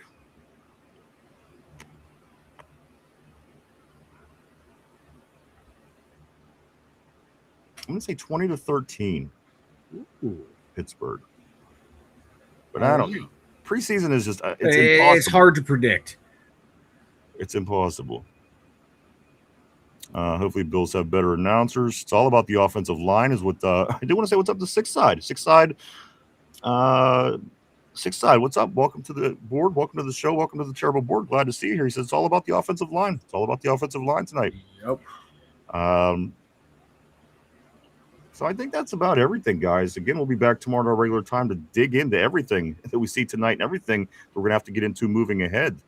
And not a lot of Sweet says I missed the days of great announcing. And a lot of answers, Mike, just the topical questions. Who's starting? We don't know who our starting quarterback is going to be. Yeah. Who's going to be involved? Who's going to be playing? So, again, tonight, don't miss it. Lots of questions. Hopefully we get lots of answers as well, guys. Just less than 4 hours as the Steelers are wrapping up preseason. It will be done by about 10 o'clock tonight. And the new focus will be the Atlanta Falcons in just 17 days. I do want to say a couple things before we do get ready to wrap it up for the day. I know, Mike, football and beer go hand in hand. And if you are stopping and grabbing something to drink, do stop and get yourself some Duquesne Pilsner, guys. It is now available in Giant Eagle in 6 and 12 packs and wherever cases are sold. The people with Duquesne Pilsner, Mike, they always do good for us, so we always like to do good back for them. If you're not a drinker, that's fine too. Just swing by over some of their social media. They're everywhere. Hit the likes, hit the follows. It certainly all helps them guys out. Go check it out, everybody. We always have Duquesne Pilsner here on tap in the studio for every event that does come along. Duquesne Pilsner, made right here in Pittsburgh, Pennsylvania, and it says on the can, grab a Duke. Grab a Duke. Also, if you are going to check out their social media, feel free to stop by and check us out as well, guys. We are all over the internet. If you want to swing by and hit that follow button, swing by and check us out on Facebook, X, formerly known as Twitter, Instagram, Threads, even TikTok. Swing by, hit that follow button. Keep up with what's going on with the Two Dumb Users on a day-to-day basis. And finally, if you haven't had a chance yet, do hit the like button right down below there. Hit that like button, hit the sub, share, leave a comment. Guys, any impression, certainly it does. It helps push the show further into the algorithm and gets us in front of more eyes of Yinzers and Steeler Nation alike. We certainly appreciate that. So, thank you so much again, guys, if you can do that. Mike, your thoughts today's show? Final audition for a lot of guys on this team. Final chance to make a really good impression for people like Caleb Johnson, Lou Nichols, Travis Homer, especially for that number 3 spot. God, man, like IMAX, this is your chance to go and show like, hey, I deserve to be the starter. Yes, I may be a rookie. Yes, I might not have a ton of football experience. My God, I can go out there and hang with these guys and be the catalyst for this offensive line to take it to the next level. Those are some key things to watch tonight, man. Absolutely. I just want to say, as people are starting to head home, walking out the door, I do want to say thank you so much to everybody today. Let me go right to Squeege. Squeege says you guys should consider doing live games if that's something. We dabbled in it. Again, it's not out of the question. I kind of have a theory, and listen, I know that people that do it, they get great results and a lot of views. But at the end of the day, when I'm watching a game, I don't know if I want to be. I don't know, because I don't watch other streamers. When I'm watching the game, I'm focused on my game. So I just don't know if if we could draw for that. It's not out of the question. We did try it last year, I think, a couple times. But again, I do know that a lot of people, they like to focus on the game. But I do know also, Mike, there are people that do turn down the volume and listen as well. So it's not out of the question, Squeege. I do appreciate you're asking. Let's go right here to Squeege also saying adios. I do see Lindsay saying bye, guys. Again, if you do leave before we do shut down, I want to say thank you, guys, and also enjoy your evening. If you do walk out before we do end the show, let's go right here. Live calls, phone call. That could be really cool. Absolutely, definitely something that's been in conversation for us right there, Squeeze. We appreciate that. Let's go here to Tortilla. Derpy during a game would be fun. Where's Will Howard? Where's Will Howard? What else? What else we got here? You know what? Yeah, go ahead. I'm sorry. That's all you would hear from Derpy. And we need more Ohio State guys. Yeah, that's what the entire game with Derpy would be. Oh my God, this team sucks. Oh, we suck. We're terrible. Oh my God, how'd we win that game? I don't know. And that's the thing about Cody. He says I would prank call the pod every day, and I wouldn't expect anything less. Don't get me wrong, Cody. I would be right there with you because I would do the same thing. Don't get it twisted. But that is also certainly a concern, Mike. If perhaps we had more bodies, maybe brought in that screen calls, an intern or something to screen calls, that would totally be in the works for sure. But there are certainly challenges that come along with that. Georgianne, you have a great night as well. Again, thank you. Always great seeing you on the board. Squeech says this, he'd be in the his phone the whole. Yeah, can you imagine that? Ohio State. Ohio State. The Derpy live stream. Oh, I'm sorry, right? I totally pulled a Derpy and cut you off. I'm sorry. No, it was only 3 times in a row. It was okay. I know, right? I caught myself each time, and I kept doing it. Well, Tortilla, he has a joke, so let me get his joke out. He says Ohio State University. This would be Derpy during the entire game. Yeah, come on, that's what he does anyway, right? Did you see what so-and-so said on Twitter? Right in the middle when you're talking, he would. Who interrupts people when they're talking? Not me. Not me. But besides for that, guys, again, we will be back tomorrow to get into this game that's coming on here in about 3.5 hours. Pittsburgh Steelers, Buffalo Bills, Western New York, going down tonight. This one wraps up around 10. That's it for us. Preseason will continue through the weekend, but the Steelers will then be on their 16-day countdown to kick off the season. So, guys, again, tomorrow we'll meet everybody back here at the regular time to get into tonight's game and so much more. Mike, anything before we do wrap it up for the day? Nah, man, everyone have a good day. Enjoy the final preseason game, the only game that we should not be stressed about. Enjoy it. See y'all here tomorrow. You too, my friend Toodaloo, to you too, Squeege, everybody. Again, I do want to say thank you, everybody, for coming and hanging out and checking us out today. We certainly do appreciate each and every one of you. We truly, honestly do. We wouldn't do it without you. Thank you so much, guys. I want to say thank you to everybody on the terrible board. You guys are the lifeblood of this show. It's always been and always will be, and we couldn't appreciate you guys enough. Thank you for everything that you do and all your support on the terrible board, and welcome to the new faces, new names. I know everybody's excited about the big game tonight, and again, I want to say thank you to everybody that's at home listening, maybe watching in the gym, listening, maybe in the car, listening at home, maybe on the big TV, even watching. Thank you too, guys. Again, your support is greatly appreciated. It's never not appreciated. Thank you for everything. Really, truly, honestly, thank you. Guys, we will be back tomorrow. Maybe Derpy can make some plans, then ball on them, as Cody's saying. I do think that's going to be everything. Again, guys, the news No Pro Bowl. Pro Bowl is being eliminated. It's gone. The NFL, no more Pro Bowls. If you liked it, that is gone. Steelers, Bills tonight. We'll be back tomorrow to get into that and so much more. We hope to see everybody then. Thing that I do want to say is this: be safe, no matter whatever it is you do. If you're at home, you're going out, be safe. That's the only thing that's truly important at the end of the day, is that you make it home alive, guys. We'll be back to talk football tomorrow. We hope to see everybody then. Thank you for that treat again, Footsbig. Love you, brother. Love all you guys. Hope to see you tomorrow. Mike, speak now or forever hold your peace. All right, for Mike, for Derpy, for Finch, for Chop, for RB, myself, the Two Dumb Yinzers, I hope everybody has a great evening. Enjoy the game. Enjoy yourself. Eat lots of food. We'll all meet back here tomorrow to talk about it. Everybody have a great one. Peace and love, peace and love, peace and love. We'll see you tomorrow. Bye-bye.